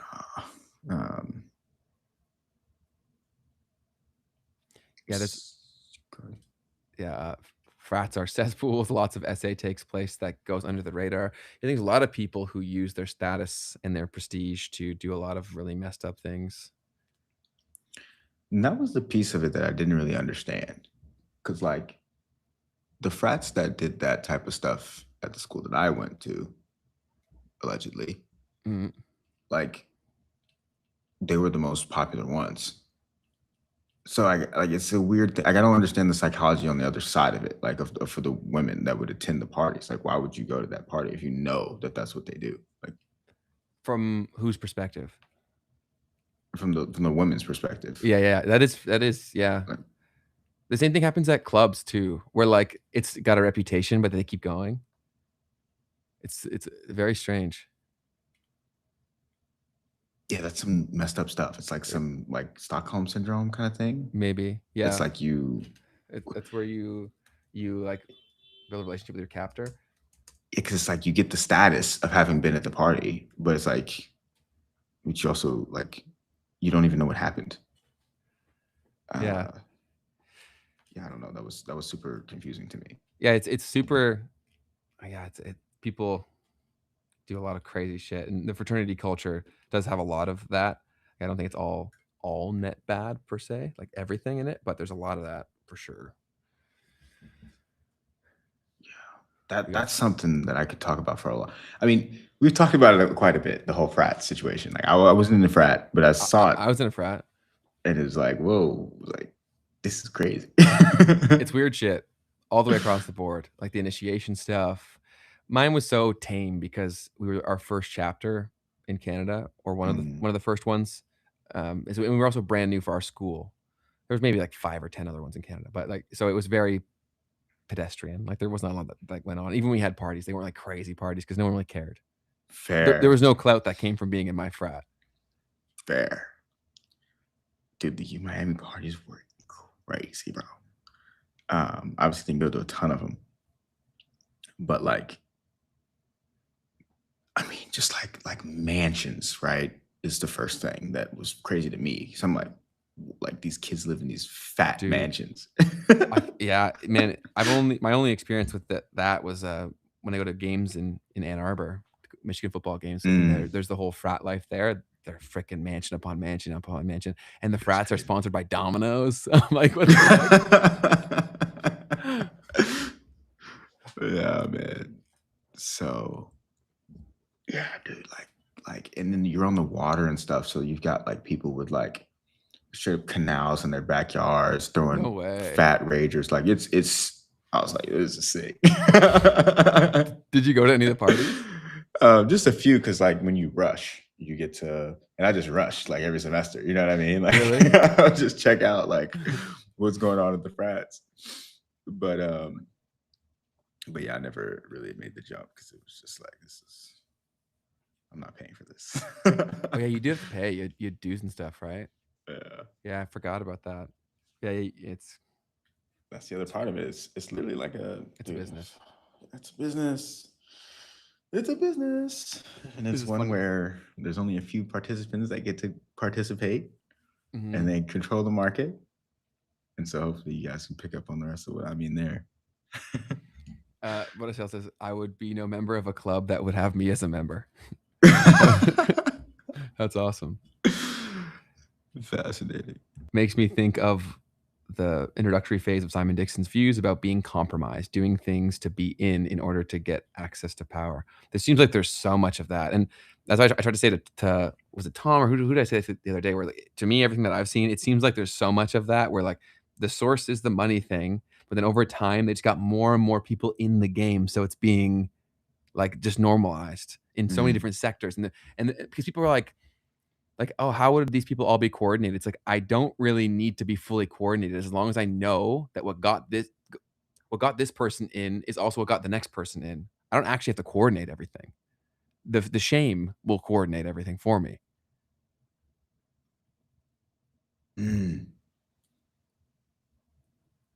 Yeah, man.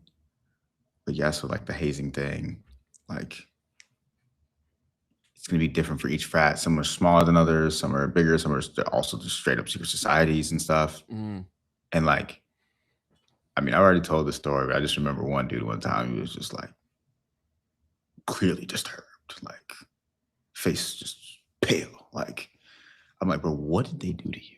Like, no way. What on earth, bro, happened during his hazing process? And I mean, I'd imagine that's just what it is. It's like, even there's certain frats, man, that were on campus where you could tell the types of stuff that they did. How could you tell? Just because of the way that they treated people. Like I couldn't tell you what exactly they did, but I could tell you that their hazing process involves doing these kinds of things or having these kinds of things done to them, so that that thing becomes just normal to them. The way that you talk to someone, the way that you like totally interact with certain like situations, like you're just like there's What are just you a certain okay with? thing that's normal to you. Yeah. What's normalized? And that you guys are cool about it. Like that's the thing that makes y'all cool, is that this is how y'all treat people. It's fucked. You know what I mean? And so I'm like, okay, that gives me some ideas of what kind of stuff what goes on. bonded by. Yeah. And this goes all the way back to, we've talked about this before too, though. Was it not gladiators, but Sparta, where they would do some messed up shit to bond with these people. And so then like they'd basically take them all, like forcefully take them as like lovers, as like one of the older would take the younger. And then so that way on the battlefield, you've got that trauma bond, one, two, but then you're also like defending your lover, not just like your army mate, whatever. So yeah, the problem is the unfortunate efficacy for brainwashing of doing messed up things, right? And so if there becomes a playbook and they know this works, if people don't have a strong sense of conscience, they'll just start doing it. And then you're able to do it more and more and more and more because most people won't, right? So the problem is that it does work. That's the craziest shit. Like this book that I'm reading right now is called Trance. It's about someone who was apparently in MK Ultra and got out of it. It's crazy. Wow. Yeah. That sounds fascinating. It's called Trance. Trance. Yeah. It was pretty hard to find. I'm like, yo. It's also, it's a very interesting book. Again, I take everything I read with a grain of salt because there's a lot of misdirection going on, but it's been fascinating so far. I'm probably like 20% of the way through it, and they talk a lot about MK Ultra, genuine, and then there's more and more coming out of that. Like apparently, just recently, Charles Manson was confirmed to have been an MK Ultra participant or involved in some way, shape, or form. That's the second hand that I'm hearing that. So definitely go confirm that yourself. Big Herd. I always thought he was a Bitcoin guy. They're talking about Simon Dixon in the chat. Simon Dixon, I think he's he's definitely a Bitcoin guy. But I think he's going to become more and more. I think he's thinking like he thought he was only a Bitcoin guy. Right. Like I thought he is only a Bitcoin guy too. Oh, in terms of Bitcoin maxi, yeah. How I'm reading that is like what he talks about. He talks a lot about power structures at large, which is why he likes Bitcoin. I think a lot of other people, when they talk about Bitcoin, they only talk about Bitcoin compared to other crypto. Okay. Right. Whereas he's talking more like deeper philosophical stuff. But yeah, he's fascinating. I think he's going to become hella famous here pretty soon because that pod on impact theory, it's probably pushing close to 1 mil on something 2 hours long. That's not just big, it's huge. It was also super fascinating to hear. Sorry, I keep cutting you off. My bad. Tom's perspective on how he still sees Trump as a good guy. Yeah, I should have, I guess, said something. I saw Wes in the chat at the time. He was like, "Huh?" Because, yeah, I got to do better with that because I'm just like, I don't know how that's possible. Yeah, I would be very like surprised to see that reality, but I don't throw anything out because who knows, right? Like again, I think it's like a 99%, 99.99% the other way, but like I always try to play devil's advocate where it's like, oh crap, maybe he's playing a really long game, and who knows? I think that's given them all way too much credit, but I think only time will tell. Yeah, like the thing is, he's got like these cults, like the QAnon thing. And like, I'm just comparing that, don't get mad at me guys, but like to Ripple. It's like one day this is going to be this massive thing. And like, where it's he was going playing to turn 4D chess. And it's like, yeah. It's like maybe it's the same kind of a vibe, you know? I don't know. As much as it is a crazy time to be alive and there's a lot of suffering going on, it's also easily one of the most interesting times to be alive where we actually get to witness these power struggles take place. Like for most of human history, this would have been done by people in like kingdoms and crap, you know what I mean? That no one would have been able to participate. True. That's also why the whole Jeff Booth stuff with agency is a real deal, right? Like we actually get to talk to each other. So like the problem is our only lens of analysis is when we've never had agency, right? So when you look back, you're like, this is how it goes, man. Power always maintains itself. It's like, yeah, because we didn't have these tools. Where was the tool where we could have possibly done that? And you don't have to, because people would typically do violent protests, but now it's like a violent protest would be so Why? because you'd be cooked by AI surveillance, all these things, but you don't have to, you can just opt out. I guess. How do you opt out? By just choosing Bitcoin. Yeah, or whatever we decide to do, whatever, let's say. Yeah, totally. Yeah. Yeah, I mean, there's definitely tools that make it possible. I think a lot of the tools are compromised is the problem. You're referring to Bitcoin? No, not Bitcoin. I guess everything but Bitcoin, but even Bitcoin, some people say is compromised. I saw some comment today about like the Craig right people know that the real Bitcoin is BSV, like Bitcoin Satoshi's vision. It's not Bitcoin. Okay. I'm like, yo, that's crazy, dude. But and it might be true. The ability, yeah, who knows? We don't know shit. But the ability to do a chain split is a massive deal, right? Because then at that point, as long as you have more people that aren't fucked than are, could you not create that reality? Which that's the key piece there, you know. Can you get that majority, you know? Yeah. So great point. You can't opt out with Bitcoin. I think they're saying if you settle in dollars.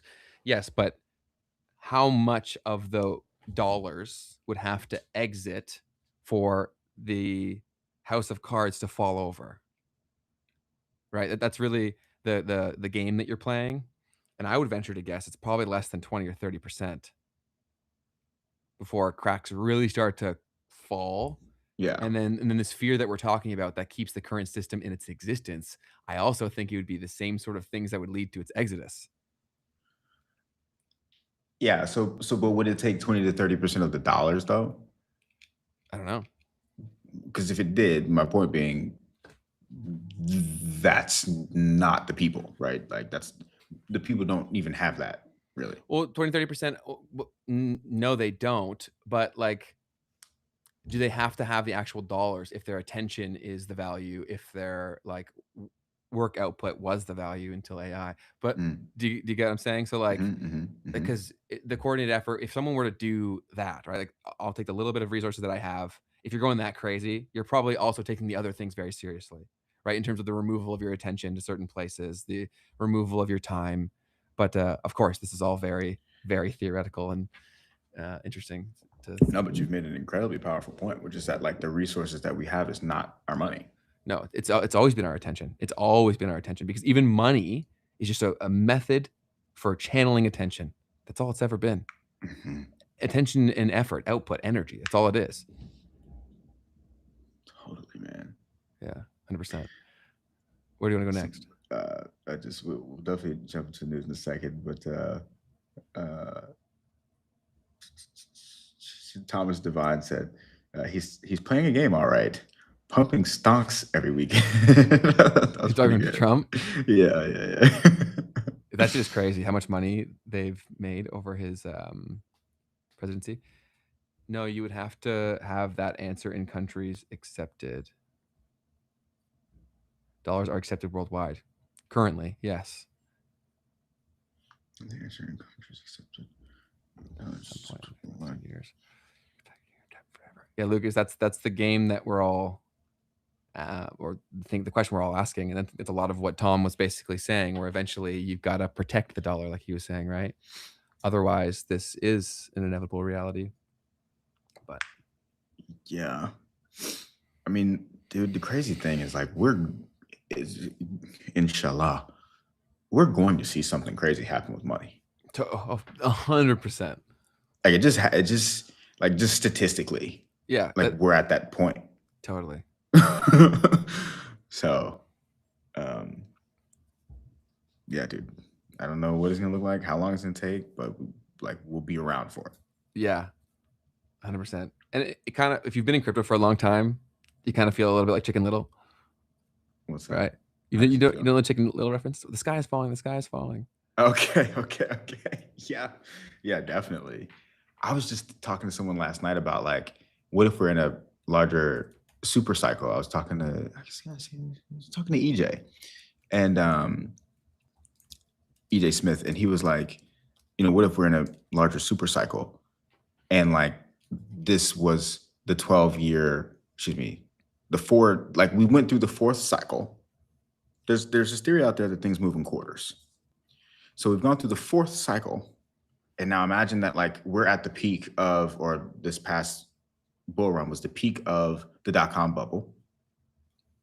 And then you crash all the way down, like 90%, like this is done, it's dead, it's over for the next like 8 years. And then the stuff that was like actually serious rises to the top. Like, how tough would that be? Not just from a financial perspective. Obviously, that would suck financially, but from the perspective of like the optics of like, oh, you guys we're told you it was all going to zero for 8 years. And then Amazon rises from the ashes and becomes this crazy company that it becomes. Yeah. Oh, who was going to predict that? That's another one of, that's another word that Jeff Booth always talks about, whereas like his references the Amazon thing. He always brings up the Amazon example. He's like, who held through that? Because he's saying that's the equivalent of what Bitcoin is. If Bitcoin becomes the new internet, who knows? We'll see. And Jay Heron's saying that Bitcoin's not the answer. I'm not saying it is. I'm just saying we don't know. And then more monkey business says, Ben, please choose your words. He didn't make it. He stole the money. Sure. Wait, who? Saying to Trump. Yeah. Well, yeah. Finessed it. Finesse. Sure. Yeah. Again, a crime is legal. So. Unfortunately, that's what they got going on. Yeah. Watch this whole price. Money will move at the same speed. Yeah, across Central. It's crazy to think about. Like, we're going to see it, and it's happening. It's such a weird concept. It's like it's happening in real time, but at the same time, it's like, who cares? Like, is it making a difference? Like, but the most real thing is stablecoins. Unfortunately, it just is. Like, that's the thing. It's already here. Yeah, it's happening for real. Their use with agentic commerce may also be a major accelerant. Also, fascinating anecdote that so many more of the contractors that I work with want to get paid in crypto. Are they international? Yes. So comes back to the thing we were talking about last week or last episode with Grantham or whenever that was. Like, bro, like there's people who can't really do business with each other unless they're using crypto. Like, bro, PayPal, Wise, like you can get to where they don't let you have an account on either of them, and then you're done. There's no other way to transact on a global, international level. So there's a use case, my brother, for Bitcoin and crypto. Like, get out of here. But yeah, no, there's real demand for using this stuff, no doubt. But yeah, I guess we can move on. Sure, let's do it. Should we go to the second half? I think it's time for the second half.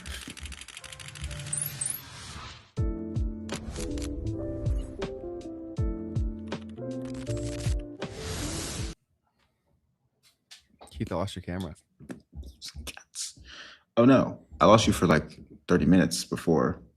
Really? So let's see if it was if it's publicly facing in such a way. Yeah, I think you're still here. Let's see. We'll see. No, you're back. Awesome. Well, first things first, ladies and gentlemen, OpenAI proposes a government stake in the company. Whew. So OpenAI offered the Trump administration a 5% equity stake to reduce political hurdles. Sam Altman pitched it as sharing AI profits with the American public. The proposal may extend to other major U.S. AI companies, and this is sparking debates over government becoming a shareholder and a regulator in the world of AI. Any initial thoughts? Yeah, it's just like, could this have been the plan all along to maintain control? Whoa, dude. Yeah, it's very, very possible. Yeah. I mean, we've heard these rumblings of this, and we've seen the precedent of, once again, Intel has been purchased by the U.S. government. It's not going to be crazy especially when these companies go public, I guess, for the government to be able to take a stake in the company, to buy the company, and or I guess just be gifted equity. Also goes back to that Ripple conversation. A lot of people were saying, "Oh, Ripple's going to hand over the escrow to the United States government." Da, da, da. It's like the government is accepting donations. Okay, this is kind of what we've seen and what we may continue to see. Let's see here. Next piece I had, we got Weave Robotics launching Isaac 1 home robot. So Weave Robotics has unveiled a mobile wheeled robot with soft fabric design for home chores like laundry and tidying up.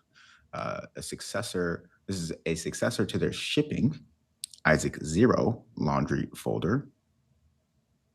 Wait, I don't know what that means. But deliveries of this are going to start fall 2026 in California. Like a laundry folder, like folding laundry. I guess, yeah, just the sentence structure was kind of confusing to me because, okay, there's a colon, so I should have been able to read it. Yeah, and I'll definitely get the clip going. So it's priced at $8,000 and handles tasks autonomously with teleop backup for reliability. Is that a person? I guess so, probably. Call in, like, hey, man, my bot's messing up, bro. Here's the clip. I'm going to turn the music off. Yeah, just in case. That's some type of creepy, though.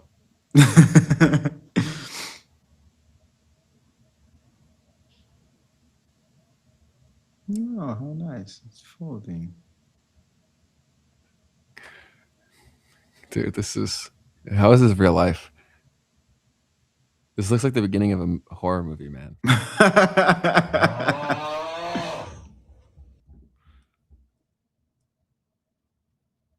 We learned nothing, It does look like a Black Mirror episode, bro. So it's even lit like one. Yeah, like the whole lighting and the cinematics. All right, next piece here, folks and gentlemen. We've got a daredevil proposing at the Empire State Peak at the top of the building. So Russian rooftoppers Angela Nicolau and Ivan Birkus scaled the 1,400-foot Empire State Building, and they unfurled a banner reading, "When the power of love beats the love of power, the world knows peace." The couple then got engaged at the top before police later arrested them. The viral stunt was done by known extreme climbers from a Netflix documentary called Skywalkers, A Love Story. Let's see it. Yeah. I've not seen this. So we're experiencing this together. Oh, well. Behind, bro. Have you seen it? Yeah, dude. This broke the internet. What does this thing say?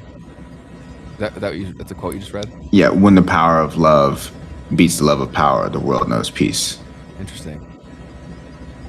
So, there you go. Somebody said they got free footage from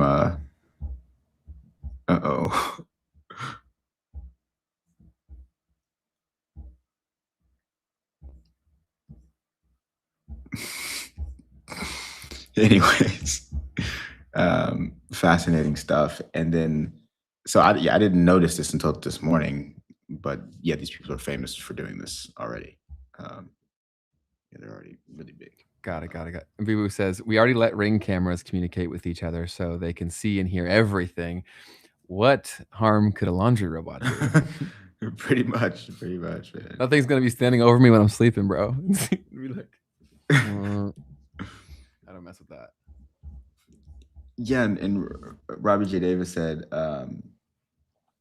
this broke New York. I'm super curious as to what that was like, because I was hearing, like, I guess I saw someone comment like New York has been crazy this summer or whatever.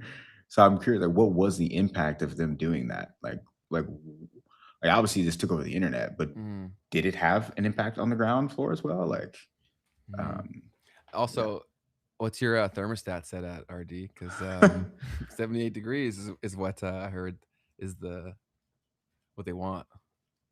Oh, because of oh my goodness, because of Mamdani. He said something about like the grid's working overtime, blah blah blah. We've cut buildings down to 78. You should do the same kind of thing. Fascinating. 78's pretty hot, man. I thought that was a Europe thing. It's too hot here to care. That's interesting. Yeah, I saw on one of our guys' story, it's like 90 degrees. And he was like, I'm from Texas, bro. This is daily, bro. This is the hottest day you'll ever have in New York. But yeah, I'm sorry for you guys having to deal with 90-degree weather. Next piece I've got here is Claude Fable 5 returns, ladies and gentlemen. So Anthropic relaunched its advanced coding model after suspension. The updated cybersecurity safeguards added following U.S. government talks, and AI developers are excited for powerful features with temporary paid access. Temporary. Yeah, temporary. Be careful, folks. You know, you only got a few days. You better get it going. Don't become too reliant. I'll play around with it today, and we'll see if it is truly groundbreaking, as all of the AI hypers have said. You have 5 days before you become a part of the permanent underclass. Permanent underclass. Right. Oh yeah, I did see this. This is fascinating. So, Robinhood launched Robinhood Chain, a new permissionless layer 2 blockchain built on Arbitrum, atop of Ethereum. Can they turn it off? Trading of tokenized stocks and RWAs. It integrates Chainlink, Uniswap, and supports AI agent trading. I don't know. Can they turn off the buy button? They probably can, bro. Let's be real. They're going to turn off the buy button. You can't even transact on the thing. I'm just kidding. But apparently it's much faster than other blockchains. Interesting. As always, that, you know, would be a question of at what cost. But let me see, because I saw that someone said this. They put up a graphic. It's like 4 times faster than Solana and like 10 times faster than Base Chain or something like that. Yeah, I agree with Cross Central here. We do not need more chains, bro. I don't get it. I don't get it at all. I don't get it. Like, I don't know. I guess you could force people to use your chain. Yeah. Did you hear Base going down twice? No, I did not hear that. Thank you for that, Cross. But yes, I did see that as well. Yikes. Once again, we don't need more chains. I think we we're need chains there. that work. Yeah. And but yeah, I think the point of what Robinhood is trying to do is they are tokenizing individual stocks. Tokenizing everything. So that you can trade them 24/7. So yeah. Other than that, I think it's time for some memes. Let's get into it.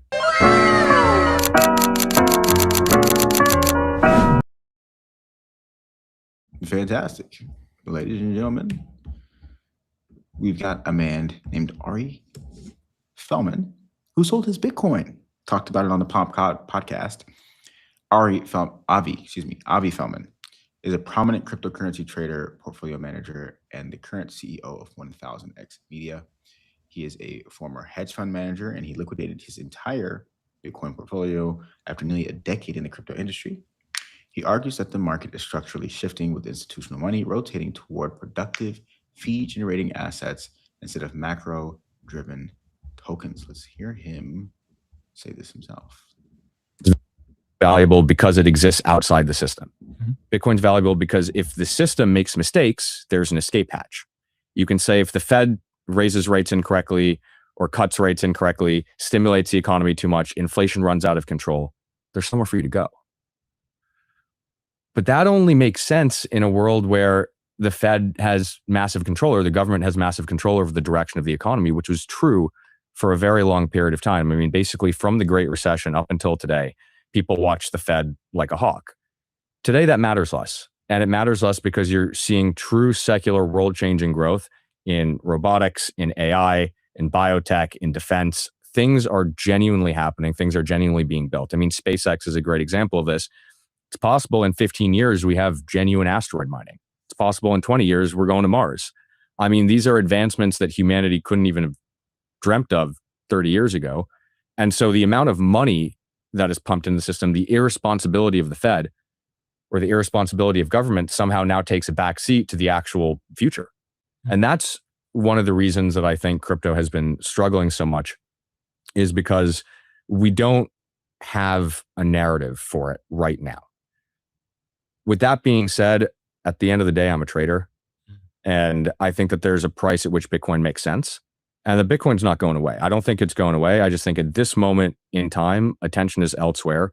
For the foreseeable future, attention will be elsewhere. And so for me, it just doesn't make a ton of sense to be holding this drag when I can be holding memory stocks, or I can be investing in something that's genuinely going to change the world, right? Thoughts? I mean, top signal for AI? Could be. You're totally right. The attention is elsewhere, but does that necessarily mean that it's a good thing? And the people whose attention have flown to those other places, they're pretty fickle. I feel like they'll go wherever the dollars go, much like he would. When was the alpha in the place where the attention is? Like, never. The alpha's always in the place where it's the attention is not. Mm-hmm. So I don't get that part of his discussion, but I do get the rest of it. Yeah. Yeah, I understand why he made the decision. It's not the decision that I would make. Not a decision. Because even the things that he's saying, right, like they require a great deal of coordination. Right? That's something that none of people are considering, right? For all of this marvelous technological progress, we kind of have to get along to a degree, right? Like, so you're saying that like there's going to be coordination is going to continue to get better, in my opinion. Like that's what I think about when he starts talking about that. Like you're saying the underlying system can't collapse if that world is going to continue, or is it less deep than that? Is it just I'm saying wise for like all this technological progress to take place, like are you taking into account the backlash against AI, like the collapsing of governance structures and nation states, like all of these things, that them falling, I can't imagine that being great for tech progress. Okay. You know what I'm saying? Mm-hmm. Mm-hmm. Yeah, super fair. Next piece here. What's that? I don't have the video link, so I'm gonna have to find it real quick. But one of our favorites of the pod, he has yet to come on just yet, but his name is Peter Schiff. He has been calling for the collapse of Bitcoin for quite some time. He is the founder of, a gold selling company. And he's repeatedly called Bitcoin a bubble for over 13 years. There's a video montage here of him making this claim. Mania 2.0. You're going to have a collapse in price in Bitcoins. I think it's going up because it's a mania, because it's a bubble. Because I think it's a bubble. I think that Bitcoins are going to collapse. Well, you know, it's not digital gold. I agree. It's digital fool's gold. You know, today's Bitcoins could be tomorrow's Beanie Babies. For of all the bubbles that I have not participated in during my career, the one I most regret is Bitcoin. I mean, clearly, if there was ever a bubble that was tailor-made for me, that was the one. Right? So what it really is a digital pyramid scheme, but eventually it's going to collapse. You know, I've been in the investment business for, over 35 years, and I've seen a lot of bubbles.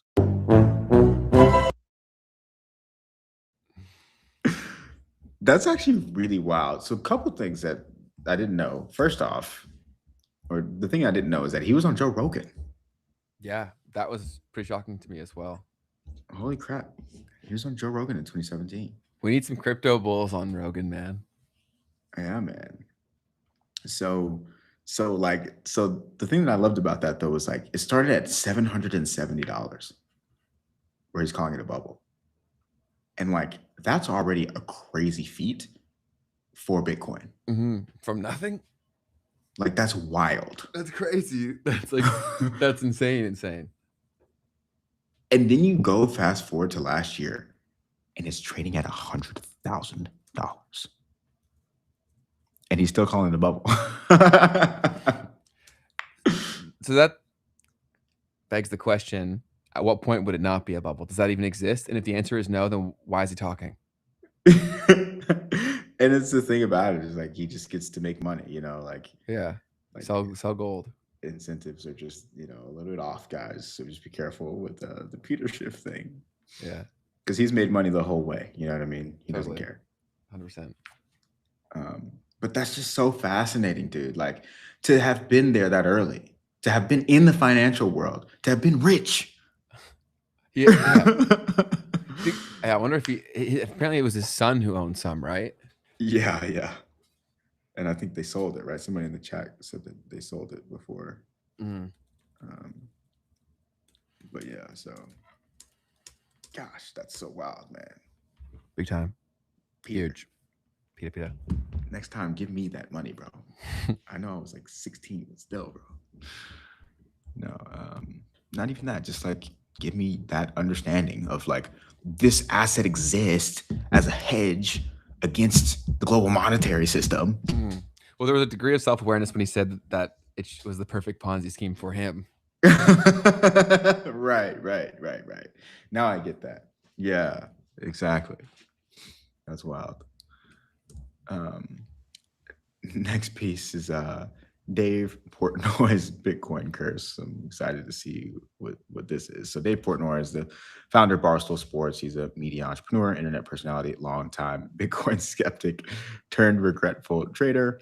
He says he bought Bitcoin at around $11,000 after the Winklevoss twins explained it, then sold because he didn't understand it. And he said Bitcoin's later surge made him feel like he keeps entering and exiting crypto at exactly the wrong time. That checks out. That's exactly what you've done, sir. And you probably should just stop, just relax. So let's hear him say it. Bitcoin, you went from I think hating it to you became the diamond hand. Yeah, I hate it again. Yeah, why? Yeah, well, what do you think? Why? It's like I'm always in at the wrong time. So when you start talking about it, I do get nervous. Yeah, as soon as I see you start talking, I'm like, oh shit. So I originally, the whole Winklevoss disaster was 11,000 when the Winklevosses explained to me what Bitcoin was. They came to your house, and I remember first time we're both in the Hamptons there at the same hotel. And they're like, we own like whatever the Bitcoin, and we're 6'2", and there's two of us. So we'll come explain it to you. And they said Elon Musk will go to outer space. He's going to mine gold from outer space and it'll rain down plentiful. So these fucking guys are crazy. So I had bought 2 million of it at 11,000. They walked out of the room, sold them. I do not understand any of what they're saying. It went to like 50,000 or 60,000 in fast order. Yeah. Like you can probably find the date of when they did that and see how quickly, from like August or September of 2020 to like March of 2021, 6 months. Yes. So, and that's when they were there, August. So it's like, all right, if you 6x 2 million, that's 12 million. I was not happy. And then I was like, I got to get back in it. Everyone's talking about this thing. I've been in, out. I'm in right now, probably at an average of like $100, something like that. What do we have? 59. I don't know what the hell's going on with it. Nobody knows. No, I mean, you got Saylor selling it, saying it's good that he's selling it. Who knows? I'm not going to sell it. It may go to zero. I may lose millions again. All right. But it's not like a material part of your net worth. It's enough that I'm like, I look at it every day. Will I be fine? Yeah. But I probably had, 15 million in it at some You point. get $15 million of Bitcoin. Not anymore. I don't. Yeah, no. But I probably did. Yeah. Yeah. You know how to get 10 million is you start with 15. Yeah. I mean, I'm always on the wrong side of Bitcoin and crypto. Yeah. Always. What's up? I just like I've always looked at the guy as like being a character and like, you know, trying to be funny, right? Like there's no way he's serious. What do you mean? Like there's no way he's seriously chopping himself up at the tune of millions of dollars because he can't just hold the asset. Really? I'm not sure I'm following. Like, you don't think he actually sold? Like I'm watching this and I'm having this realization that he's probably actually done that to himself. He's probably actually lost millions of dollars. Totally. Yeah. By being by being an idiot, like by just being dumb and like seriously, like being dumb, like that's not even defensible. No, but well, just think about how he's made his money, right? He's made his money being reactionary. He knows no different. And it's worked for him, right? Like he's way more wealthy than we are, right? So like in this game of doing that, like that his system has worked, but obviously in this, there's no world where that would ever work. But yeah, I think that's just his natural temperament. He also, his real business is views, right? So he goes where the views are too. Totally. Like he did it with XRP. He was like, "Oh, should I buy this thing?" And I'm like, "There's no way this guy's serious." Yeah, I think it was during COVID. He coined himself Davey Day Trader or something like that. Bro, and people were like definitely taking his calls, you know, like, and buying off of it. Bro, just give me your money, dude. Oh my goodness, that's crazy, man. Like the reason I say it's indefensible is because like he's in the room with the Winklevoss twins. Mm-hmm. Brother, like no one has access to that. You know what I'm saying? And you're still like, they walked out the room and they sold it. I'm sure it wasn't that intense that he did it, but still just like that idea of like, bro, just like call them up. Like, you guys sure about this? Like, I don't know. Like, these are my questions. Like, are you asking questions? Or are you just saying you don't get it and selling it? You know what I mean? Most people, if they don't get it, they move on. I'm just like, brother. With everything, not even just Bitcoin, but yeah, it's he's definitely a top signal of everything. Yeah, that was funny that Pomp called him out on that. Yeah. When I see you, I'm like, oh no. Yeah. That's like Steve Aoki, man. Oh snap, bro. That's too funny, bro. Because he's right on. Yeah, we gotta get Pomp, man. He's I feel like you've had him on your podcast before. We could totally do that. Yeah, I gotta reach out through that account. But yeah, man, for sure, dude. What a cool guy. Mm. He's getting a lot of heat. Sorry, but from what's his name? We've talked about him before. He's kind of like the new-ish Joe Rogan guy. I watch a lot of his stuff. I should really know his name. That's bad. Because he just went on his podcast and he was kind of like defending like Peter Thiel, and people were losing their mind. Interesting. I know his stuff. I'll find him. I can see his face. I've watched a lot of his episodes. I should really know his name. I'm bad with names. There's obviously Jordy Visser, but it's not him. No, it's a guy who runs a podcast where he talks a lot about the more conspiratorial side of things. Oh, like the Peter McCormack guy? No. I'll find him. Well, yeah, I don't know actually. So yeah, man. So Pompliano. Oh, I was gonna say I remembered him. He was saying like, "God bless you," when he had Jordy Visser on. Yeah. Oh man, Julian Dory. Yeah, that's it. Julian Dory. Okay. Yeah. Okay. Yeah. Dang, that's like your guy. How could you forget his name like that on the spot, bro? Well, I wouldn't say he's my guy. I don't know, but I watch his podcast. What? No. I've probably only watched 5 of his episodes, maybe. Oh, because Julian Dory had Pomp on. Yes. Oh, you're saying Pomp was catching flack. Yes. Yes, I did see some of that actually. For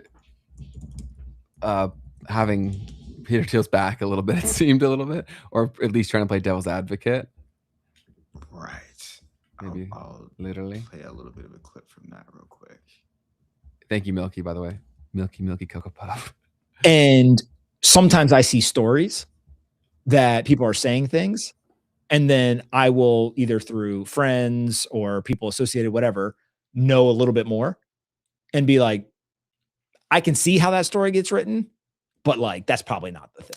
I think when you hesitate to be able to answer the question, like, do you think the human race should survive? I think when you're running a company that you name after what the bad guy in the Lord of the Rings used to watch everyone, the company is fucking funded by the deep state. I think when you're moving to Argentina to get off the X after you just funded the vice president and personally put him in the role right there. And I mean, I'm going to keep going on here. And, you know, basically funded an entire campaign to get the guy in there and then watched it all fall like a sack of bricks because of the war and Epstein and all that. I think when you are not just on emails with Jeffrey Epstein, but coordinating with him, talking with him, going back and forth, clearly meeting with him, setting things up with him long after he was convicted of all these horrible things. And when you have all the resources as a guy like that to be able to know who you're dealing with and who that person deals with and everything. And, you know, I think when you're someone who talks about the population of the world as X's and O's and basically like zeros and ones. Yeah, I don't think these are net positives on the world. And now you saw, like, you talk about these different perspectives he brings in. I'll send this over, Dave. So this thing leaked where he calls in all these different people from around the world where, you know, they're meeting about the future of sex, how to build a cult, like all these different things, some things that make a good headline that are probably taken out of context. But then they like leak the actual, you know, I guess like the what's it called?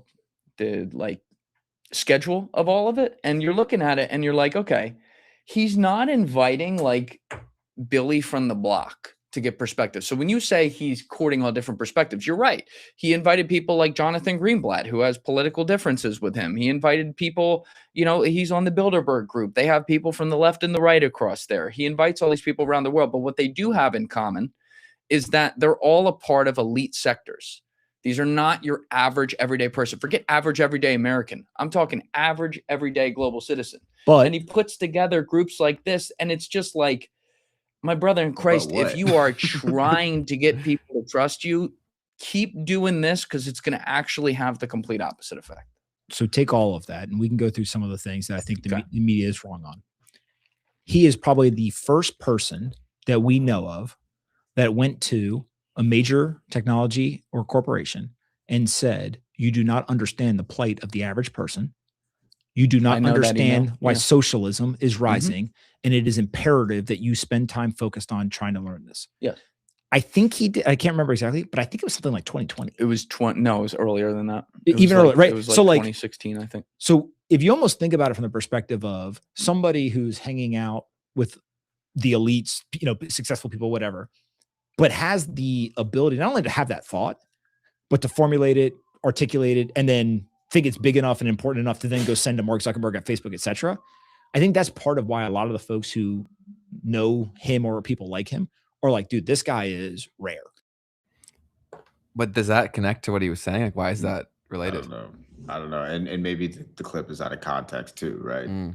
But I don't think there's any but after any of the things that he said. You know what I mean? No, I like Julian, and Julian does a fantastic job of like calling a spade a spade.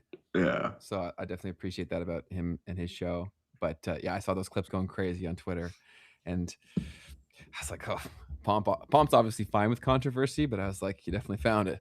That's a different lane. You're going into the mainstream, brother. You're going into the people throwing Molotov cocktails, you know, side of things, bro.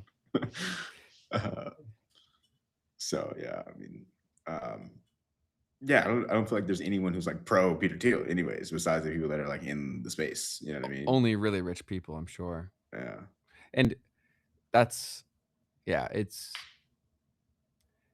you should always try to play devil's advocate, but I think that's one where it's tough to do so with the overwhelming evidence and the time of everything, right? So, yeah, definitely a wild thing to watch. And apparently, Teal moved to Argentina very recently as well. That was a big news story. So, what else you got for me? All right, we got a couple more. We got Ray Dalio fears that the world is breaking. Ray Dalio is the founder of Bridgewater Associates, which is a massive hedge fund, global macro investor, author of Principles and the Changing World Order. And he has said that political polarization, geopolitical conflict, and dangerous technology are combining into a fragile period for the world. Let's hear him say it. When you think about the world today, what makes you worry? How people are with each other. Political polarity that is almost emerging into a type of civil war. We have a geopolitical breakdown. So in other words, we are going from what was a multilateral rules-based order to laws of the jungle and fighting in a way, and a shift in relative power. These are things to worry about. And then technology, which is now our technology, it's so fabulous, but it's also so dangerous in so many ways. Dangerous for jobs, dangerous for each other, that the harms that could be done together.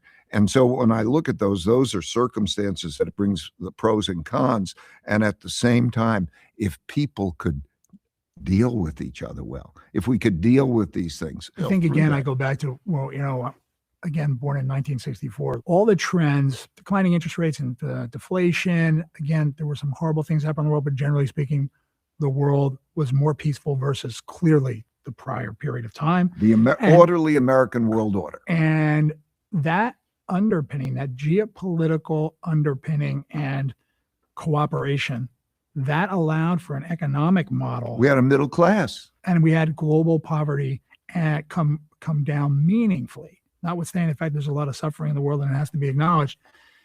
And today you're seeing geopolitical splintering, very different, which is really what you're talking about, the lack of geopolitical cooperation. And by the way, the economic cooperation can't unravel itself as quickly as geopolitical cooperation. We've had a bit of an unlucky beginning of this century. It's not an unlucky thing. Well, no, I was going to say, I'll tell you why I say it. We had 2008, you might argue that was unlucky. But really before that, we had 9/11, 2008, and the pandemic. And these are consequential events which have contributed to this shift, contributed to higher deficits. I would argue contributed to the wealth gap. The fact that roughly 43 million households. All those things. It's more manufactured than things that happened. Totally. So it seems a little bit of a wild take there. But sorry, I'll let him continue. Yep. Consume $15 trillion a year. That's the size of China. And these are real issues. I'm totally in sync with you that they're real issues. I'm just saying that because I'm watching these, I studied the last 500 years of history because to watch the rise and decline of reserve currencies and things like that. And what I learned is that there are these big cycles. And it's not because they're predestined as cycles. It's that what happens is when you have a great conflict, when you have a debt problem and you have a great conflict internally and externally and so on, you have a war or you have conflict. And you have. I think these great cycles. No, I'm not. I don't want to. I just think these great cycles are human nature. But human nature is a big part of it. But it's also when you're in a different position, when you have more debt than you didn't have because you wiped it out. So now it's very interesting because every order we call a system an order. There's a monetary order. There's a domestic political order, and there's an international world order. And through all history, they have come and gone, and they have had conflicts, and for the same cause-effect relationship, because there's a certain dynamic, for example.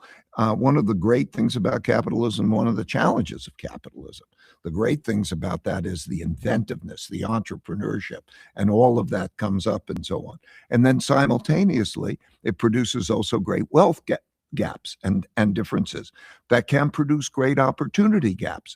And then we think about what's going on. We've got a great bull market here. Who owns stocks? Who doesn't own stocks? No, it's just amplifying. What does that mean in those technologies, right?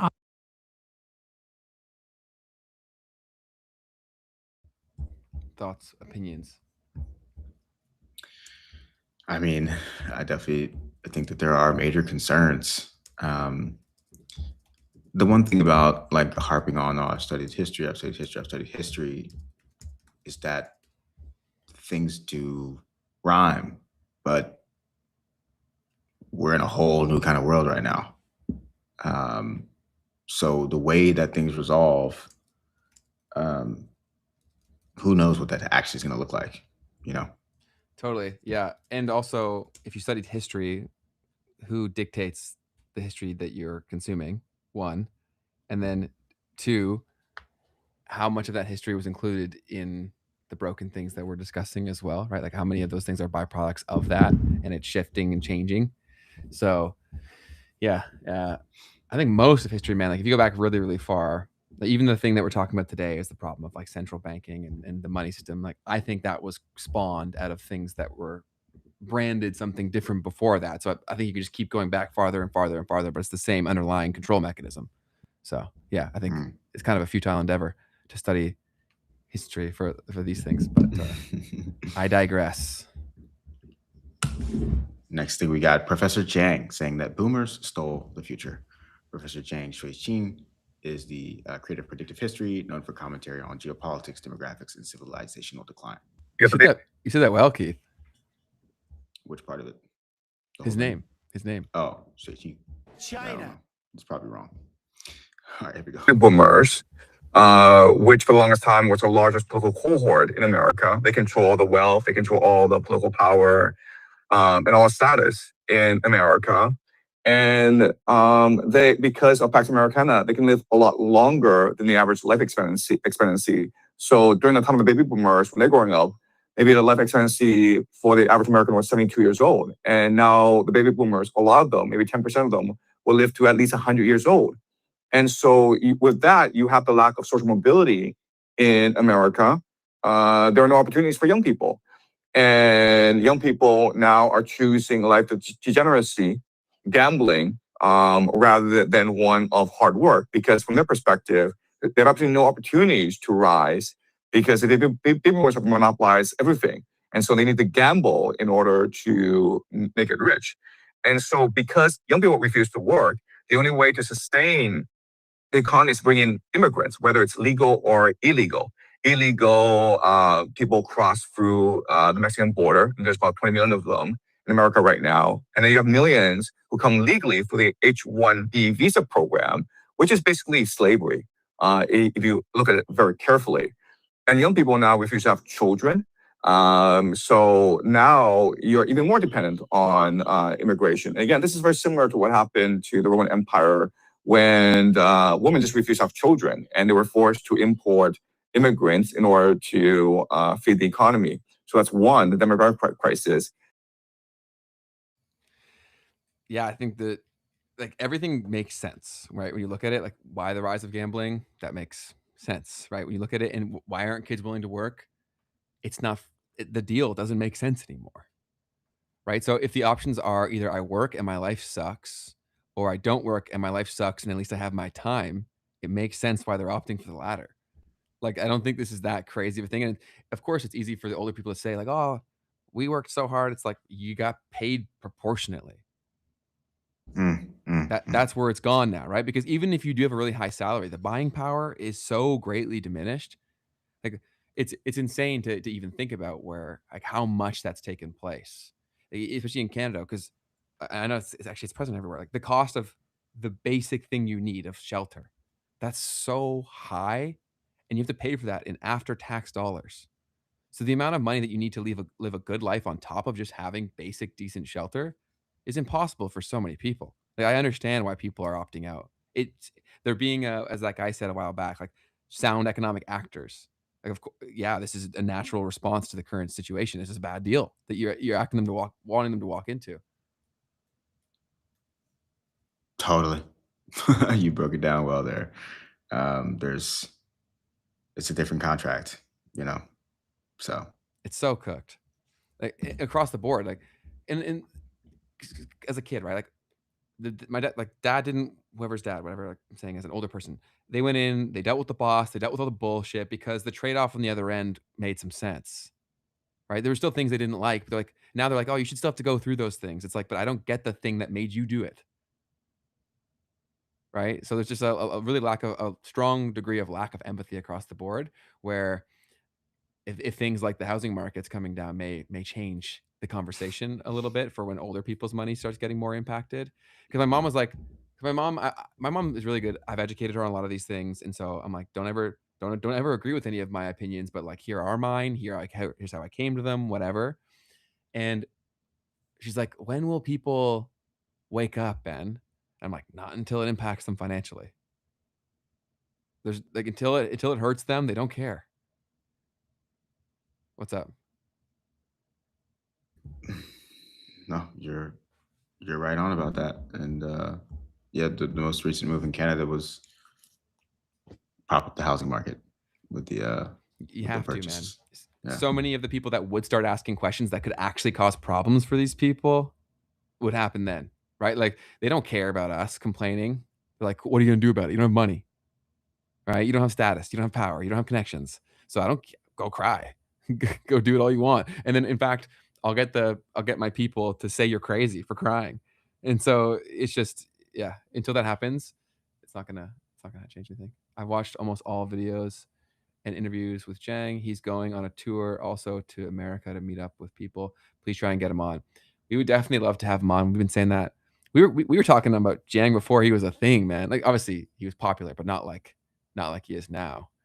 We were definitely one of the first podcasts to be talking about him consistently. But we would love to have him on. But getting a hold of him is difficult, especially now because he gatekeeps.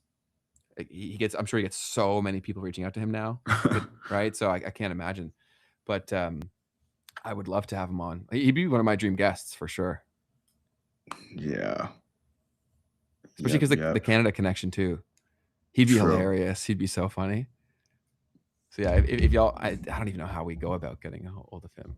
I should have taken advantage of the freaking time, because I was a Substack subscriber of his, and he did this Q&A thing where anybody who was a subscriber could ask a question. But I just thought, he's not going to answer mine. There's so many. I was being an idiot, because he answered every one. So I could have asked a good question and then said, come on our show, and he probably would have said yes. So that's an L for Ben. I screwed that up. I fumbled it. It's an L for the old Ben. The new Ben. I would never make that mistake. 100%. I don't know, 100%. And I would even be saying, like, if it's so silly of me, right? Like, I would, if someone came to me with that advice, I'd be like, try. You know what I mean? And I didn't do that. I'm like, what an idiot. That's funny. Got another one for us here, which is that JD Vance came out on a show, I guess, and was talking about their ceasefire strategy with Iran, and this was breaking the internet. Michael Knowles is the show that he was on, talking about the U.S.-Iran truce. Let's hear him talk about it real quick. So I think what the president has told us to do is use this MOU to sort of refill the world's oil economy, to refill some stocks, and then to see where the hand is. And so So essentially, the critique here, the critique here was him revealing that they're not really looking to end the conflict. So the resonance partisan _12 said JD Vance casually admitting that the whole purpose of the fake ceasefire with Iran is to restock oil and mineral supply so they can restart the war for Israel again.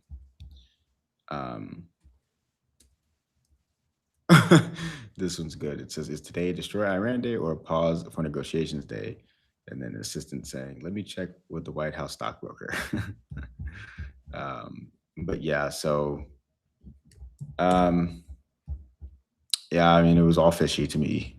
At this point, it's actually kind of crazy. Like, there's no headline that's going to come out that's going to convince me that like something has changed ever. Repeat that. There's no headline that's going to come out of what's happening with this conflict in the Middle East that's going to make me think that it's actually over. There's like never, at no point will a headline actually convince me that it's over. What would sell you on it being actually over? I don't know. I There's guess been so many. Like, I don't even know. Because I guess in a way, like, to be fair, this never was over, right? Like, this was always a thing. It's just now that the US is more directly involved and that it had an interruption of shipping on the oil markets, this time around. And there's U.S. troops in the region this time. So I mean, yeah, there's been so much bullshit, so much theater. It just seems like it's a never-ending thing. Who knows? What it would take, and I'm sure we'll get some. How long do you think this goes on for? You think months, years? That's the thing. Like, because of the three-way involvement, like this is a part of a conflict that's gone on since the beginning of time at this point. Yes, true. Like, it's no longer just like a little war. Like, this is just what's been happening. It's bigger. Yeah, it's a deeper, way more feelings, way more beliefs.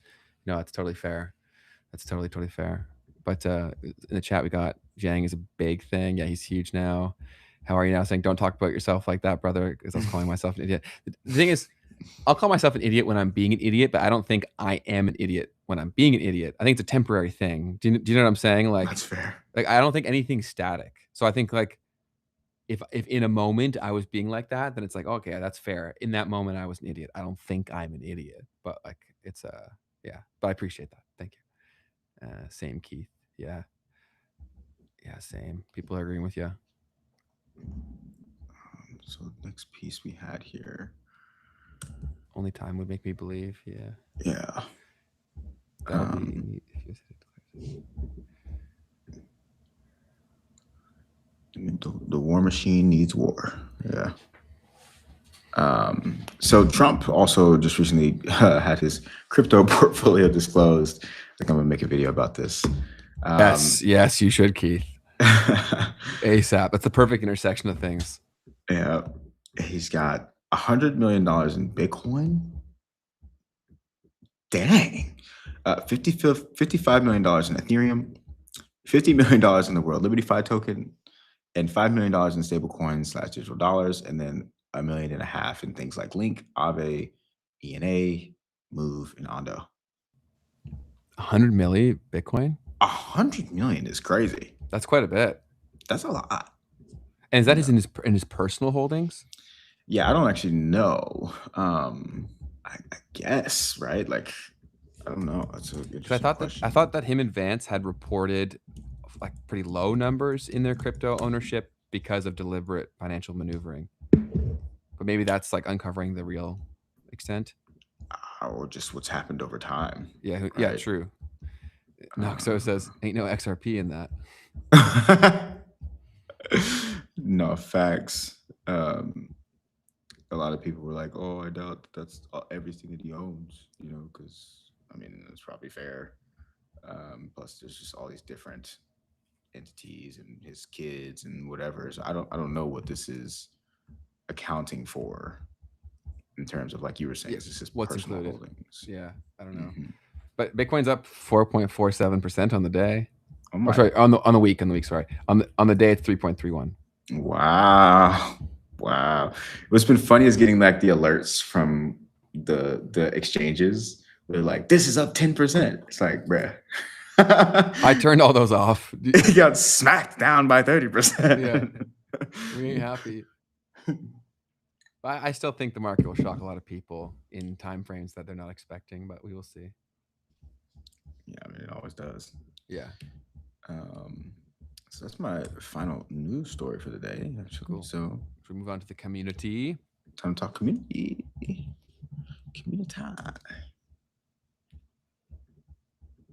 Do we not? Is there memes, Keith? Oh yeah. It's true. Sorry guys. Hold on. We got a little bit more going on here.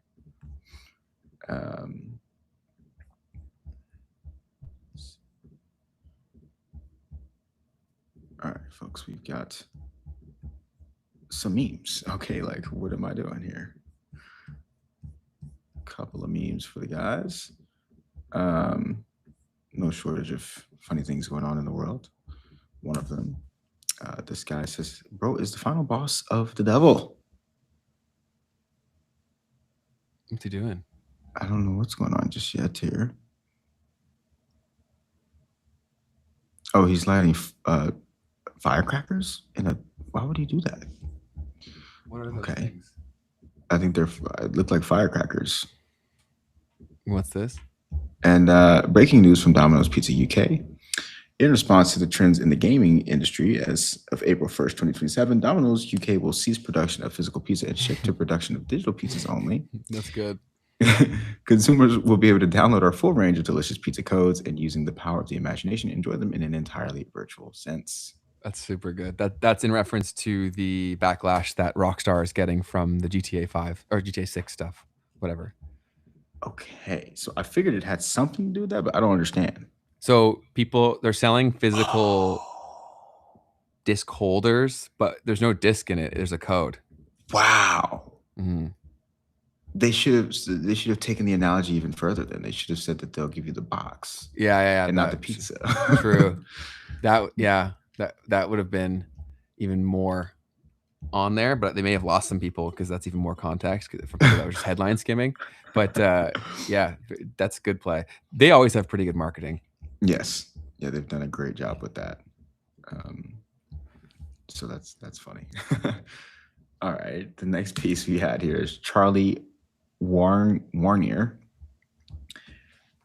So Claude Science, a new app designed with every stage of research in mind, came out. Artifacts traced to their code, environments managed on demand, and 60+ optional scientific databases that you can connect. Available now in beta.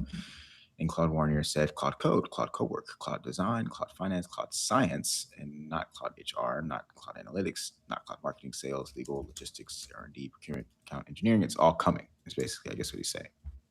And Leo looking around like, oh my goodness, I'm next. That's great. Super fair. Akhilesh Mishra. Vibe coders every day struggle in 15 seconds. Can you cut it in half, please? Of course.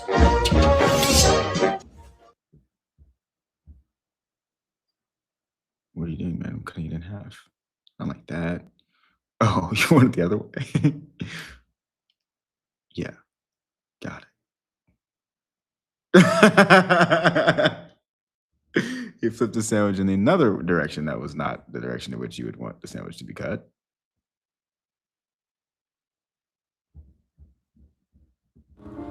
All right, fine. Let me help you. So what you have right now, but the other way.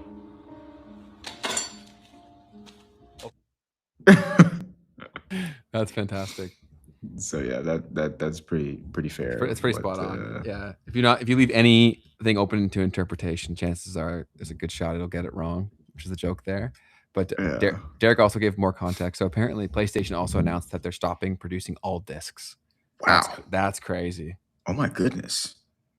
Wow, that's even bigger than Rockstar. That's huge. Maybe they're able to do that because of Rockstar's initial move, but that's crazy. Right.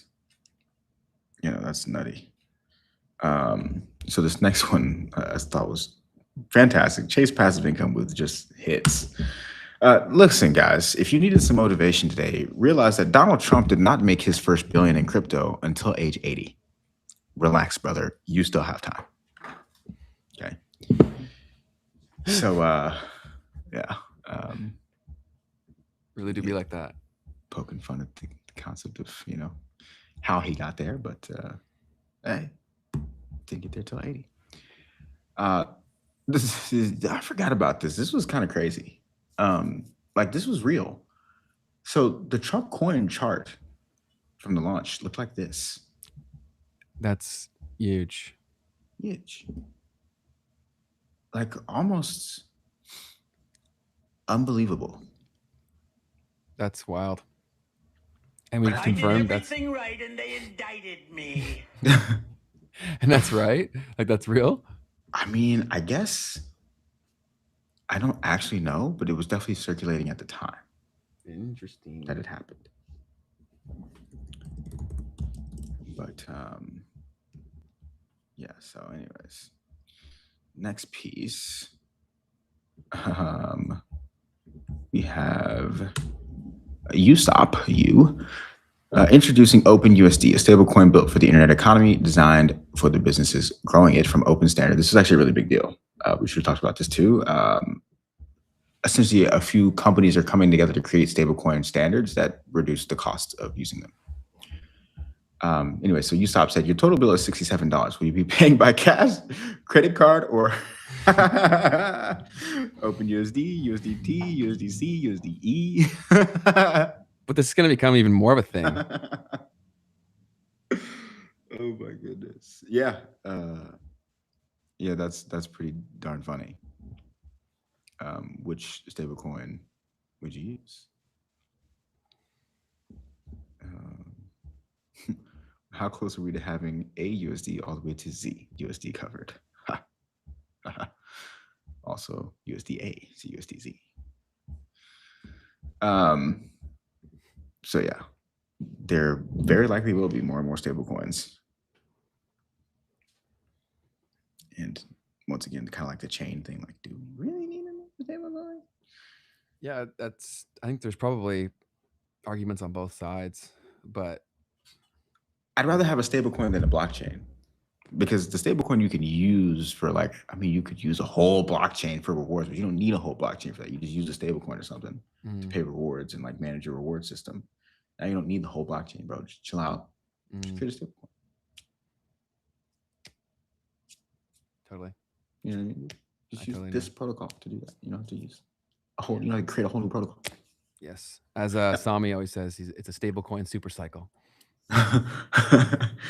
The thing that used to make me mad about it was like in 2017 when I was like learning about this and all these ICOs were happening. And I was like, bro, like, we don't need a whole new protocol. Like very likely what you're doing does not need a whole like blockchain, brother. Like, there's no chance. Like, do you know how well thought out Bitcoin was? And you're just gonna start a new token in blockchain. It's like, bro, like, you don't have to do that. And it's not gonna be worthless. It's not gonna be worthful. Wow. That's a new word.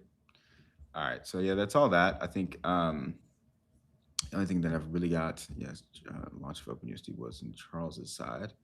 I've got some community stuff going on. Let's talk about it. Show it to me.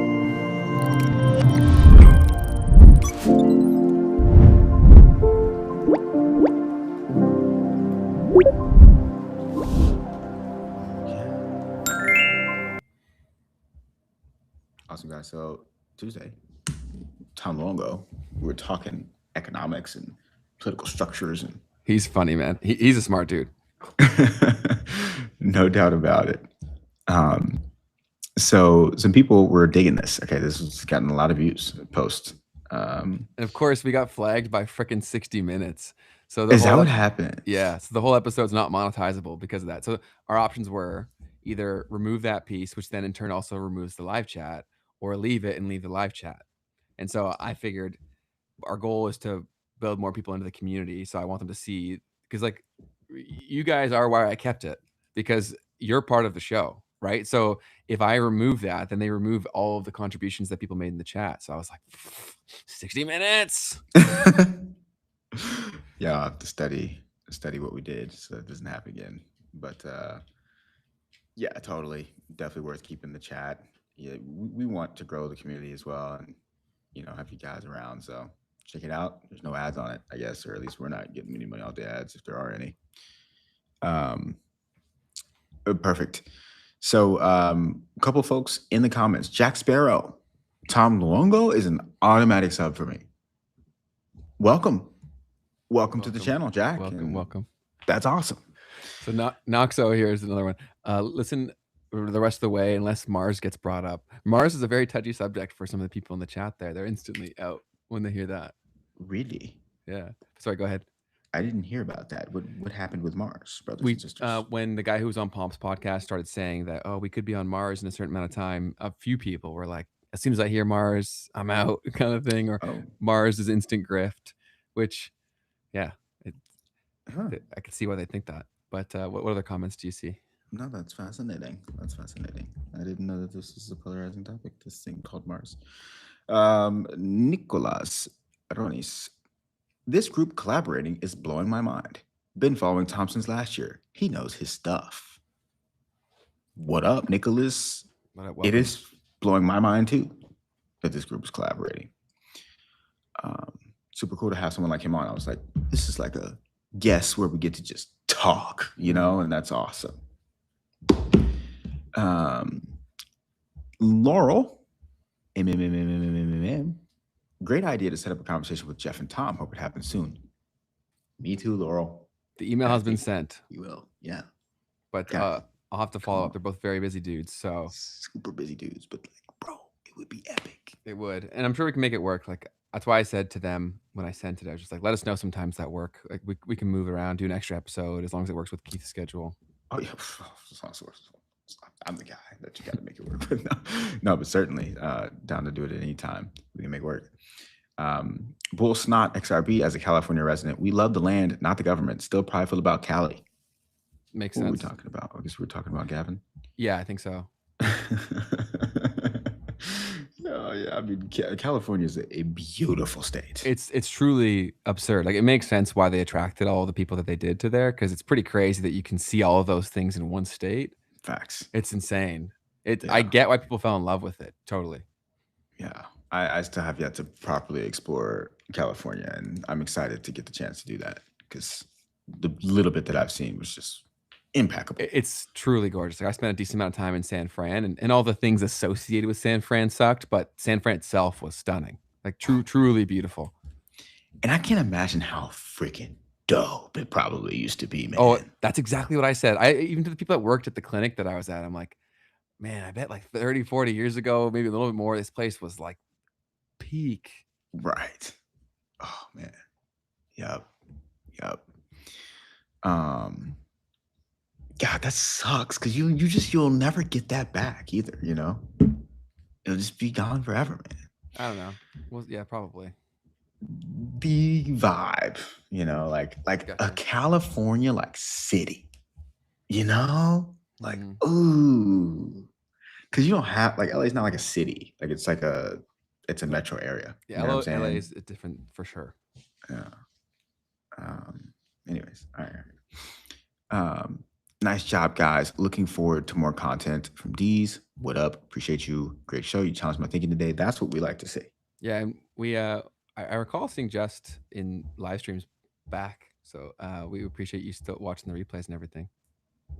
Most definitely. Self-Reliance OS, loved this interview. Would love to see those two have a chat. The cat later on had me laughing on the plane ride home. Also, that video on leveragism is scary AF, y'all. Can we get that guy on here? Asipa, let's reach out to him and try to get him on. Yeah. Also love the isms talk. I have recently been working to understand all of that as well. I think the problem with systems like this is they aren't designed to be competitive and therefore aren't optimized to win, which makes me feel like they are fragile to outside forces. That's a really, really good point. That's a fantastic point. Or groups of people in power amassing systems of control that will do anything to dominate and control. And at the scale we are at, there are too many people and too many places for them to hide, scheme, and then attack. Maybe wrong projecting, but I feel like this was what Tom was getting at. Curious of your thoughts on this. Thanks for the great conversation as always, guys. Yeah, I think that could be totally what he's getting at. Incredible point. And that was the thing that I've always heard as the argument against like communism was like, well, even for communism, people say, well, we've never actually experimented with it. So yeah, it never worked, but it never worked because it was never actually implemented because you have to have everyone under it for it to work, was their point. So like, yeah, you can't just have China communism and then everyone else doing their own thing. That's not communism. Got it. So yeah. So super interesting. That's a great comment. And Chad asked us to have Simon Dixon on. We've been reaching out to him a bunch. What's the state of that, Keith? Yeah. I actually do think it's on me to re-ping them. So I'm going to do that right now. Well, I think we'll make that happen. Yeah. I don't see and that'll be a banger. That'll be fantastic. Yeah.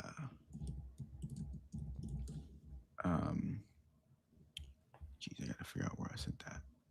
Okay. Yeah. So the next comment. Need to push Tom's mic audio is low and sucks. Thanks. Okay, Matt Dines and Tom are really waking me up to the world, says John Washell.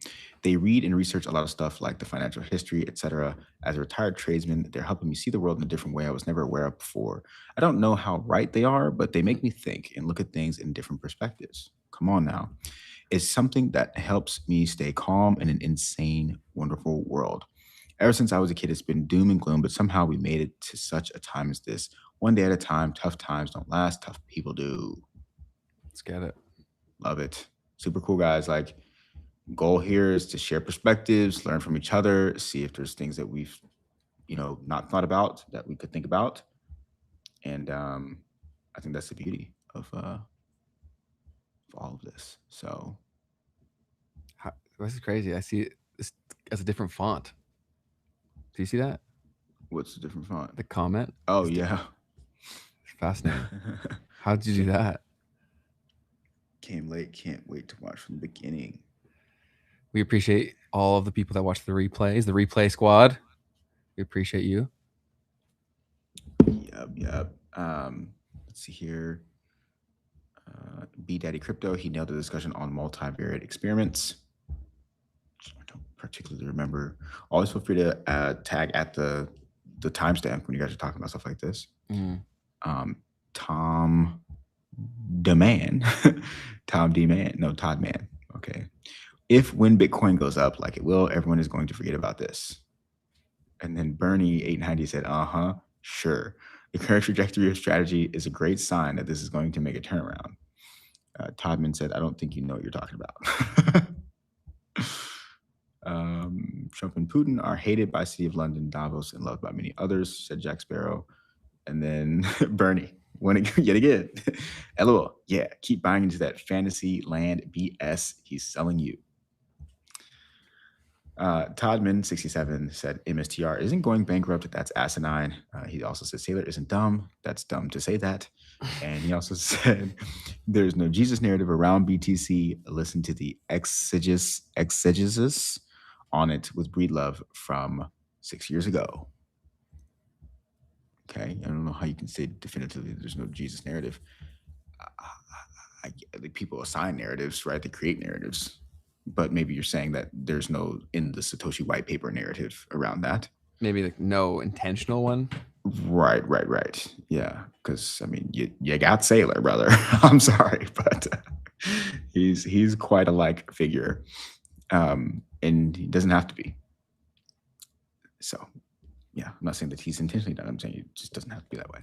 B Daddy Crypto said he's correct on the Treasury. I think they were talking about like the Treasury defending the dollar kind of a thing. Kenneth said, sounds great, but I suggest you start qualifying your guest speakers. 1, are you running knots BIP 110? If not, you're just running your mouth. If we don't understand that spam on layer 1 is going to ruin Bitcoin, we should do some research. Stack sats, run knots BIP 110, self-custody, and sit back and let the corruption and greed make you and your legacy truly blessed. What do you have to say to that, Ben? Do you need me to read it again? Yeah. He said, look, start qualifying your guest speakers. Oh, yeah, I saw this one. Yeah, I don't know. Are you running knots BIP 110? If not, you're just running your mouth. Spam is going to ruin the layer 1 on Bitcoin. Stack sats, run knots, bro. I'm not a massive Bitcoin guy, so I didn't even really care. What about you? Ben, this is the existential reality of the future and state of the world. Then tell me about it. BIP 110, bro, are you not running knots? No, I'm not. I should be. Well, apparently all of our guests also need to run knots to be a guest on the podcast.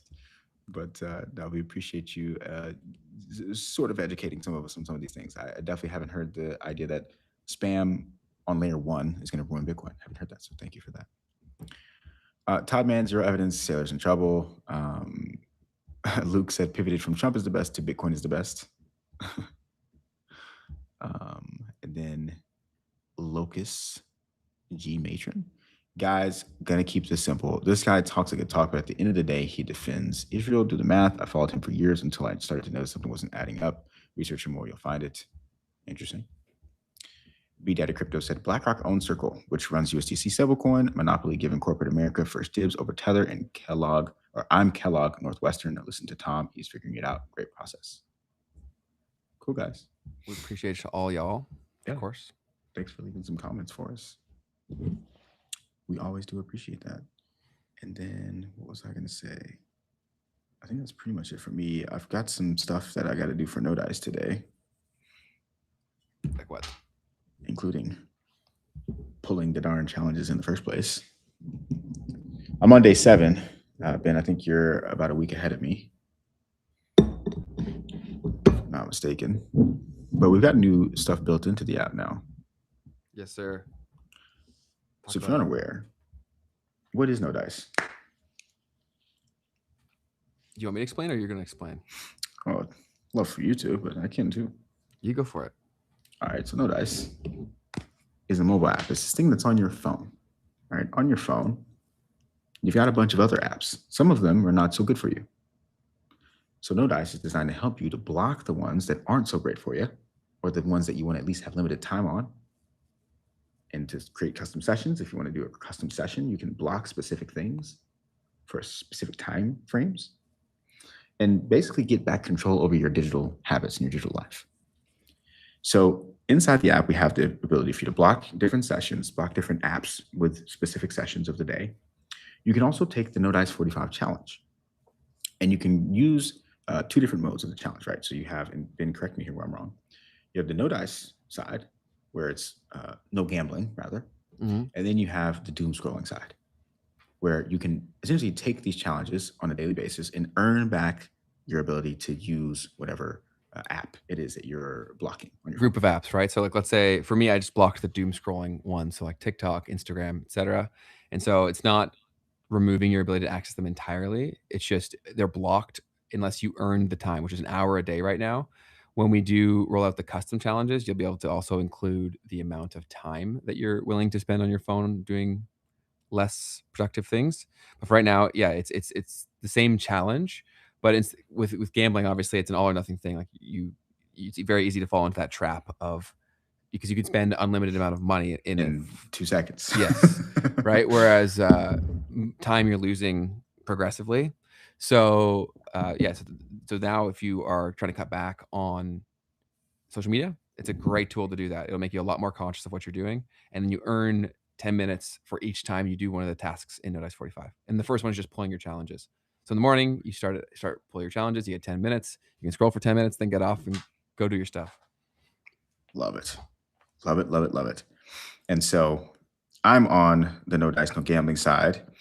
I've got to where I'm at 7 out of 45 days. I was at 23. And I messed up.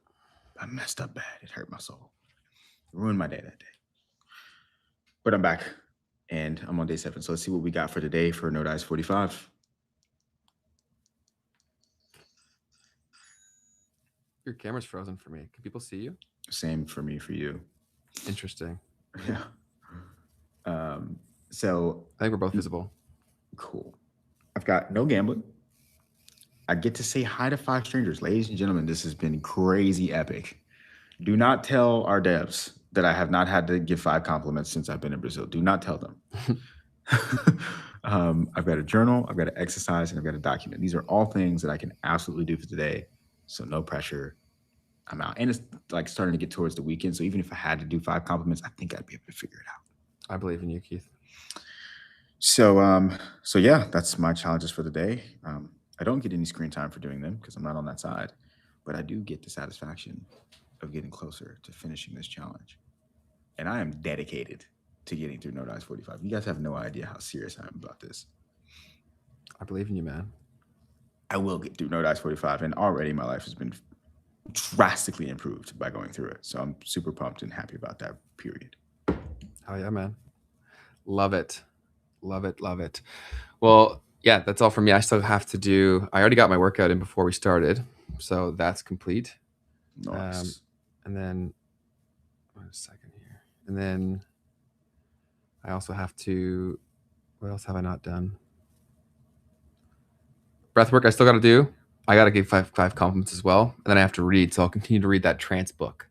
So that's what we'll do. But that's all from me, man. Anything else from you? For my workout today, I'm going to do some jujitsu. I'm going to take my first class of jujitsu. That's ever. fire. Yeah. My man in the chat, I can't think of your new name because he has a new name. It was Kung Fu something. And yeah, it was super funny. So there's like a place right by where I'm staying. And so I rode past and I was like, yo, next time I ride past this, I need to, like, if it's open, I need to go in there and talk to somebody. I go in there and talk to the guy. Dude does not speak any English, but I'm able to kind of get out what I need. Mhm. I'm like, look, I'm looking for a class of jujitsu, my guy. Like, what's up? And it was just super cool because, like, I'm able to communicate right now already in a pretty legitimate fashion. Wow. Like, when it comes to like details of stuff, Mhm. like I had to like get some help with my shower head because I was telling y'all like the water is cold and it's cold, bro. And I'm like this is torture to take a shower. That's terrible. I was like, that's torture to not be able to clean yourself without it not being something that you want to do. I want to clean myself, you know? Mhm. So anyway, so she was like, we were talking. She doesn't speak English either, but the thing that I couldn't understand was her saying like, basically like I was putting too much pressure on the water thing. And so like you need to like leave the thing not on so much so that when the water's coming out, it can sit inside of the water heater thing and like heat up. So like that was something that I needed a translator to understand. but like regular stuff, man, like I'm pretty good, man. I'm pretty excited about that. I'm gonna start taking classes next week as well on Wednesday. Portuguese Love it, classes. man. So yeah, folks, that's what's going on with me. Appreciate y'all for being here. That's it. Make today the best day of your life. That's it. That's it. Be the light that y'all want to see, Bye, and we have a will great see time. all of you guys on Tuesday. Have a wonderful, wonderful weekend, and we appreciate you hanging out with us today. Hey, see y'all. Bye, everyone. Have a good one.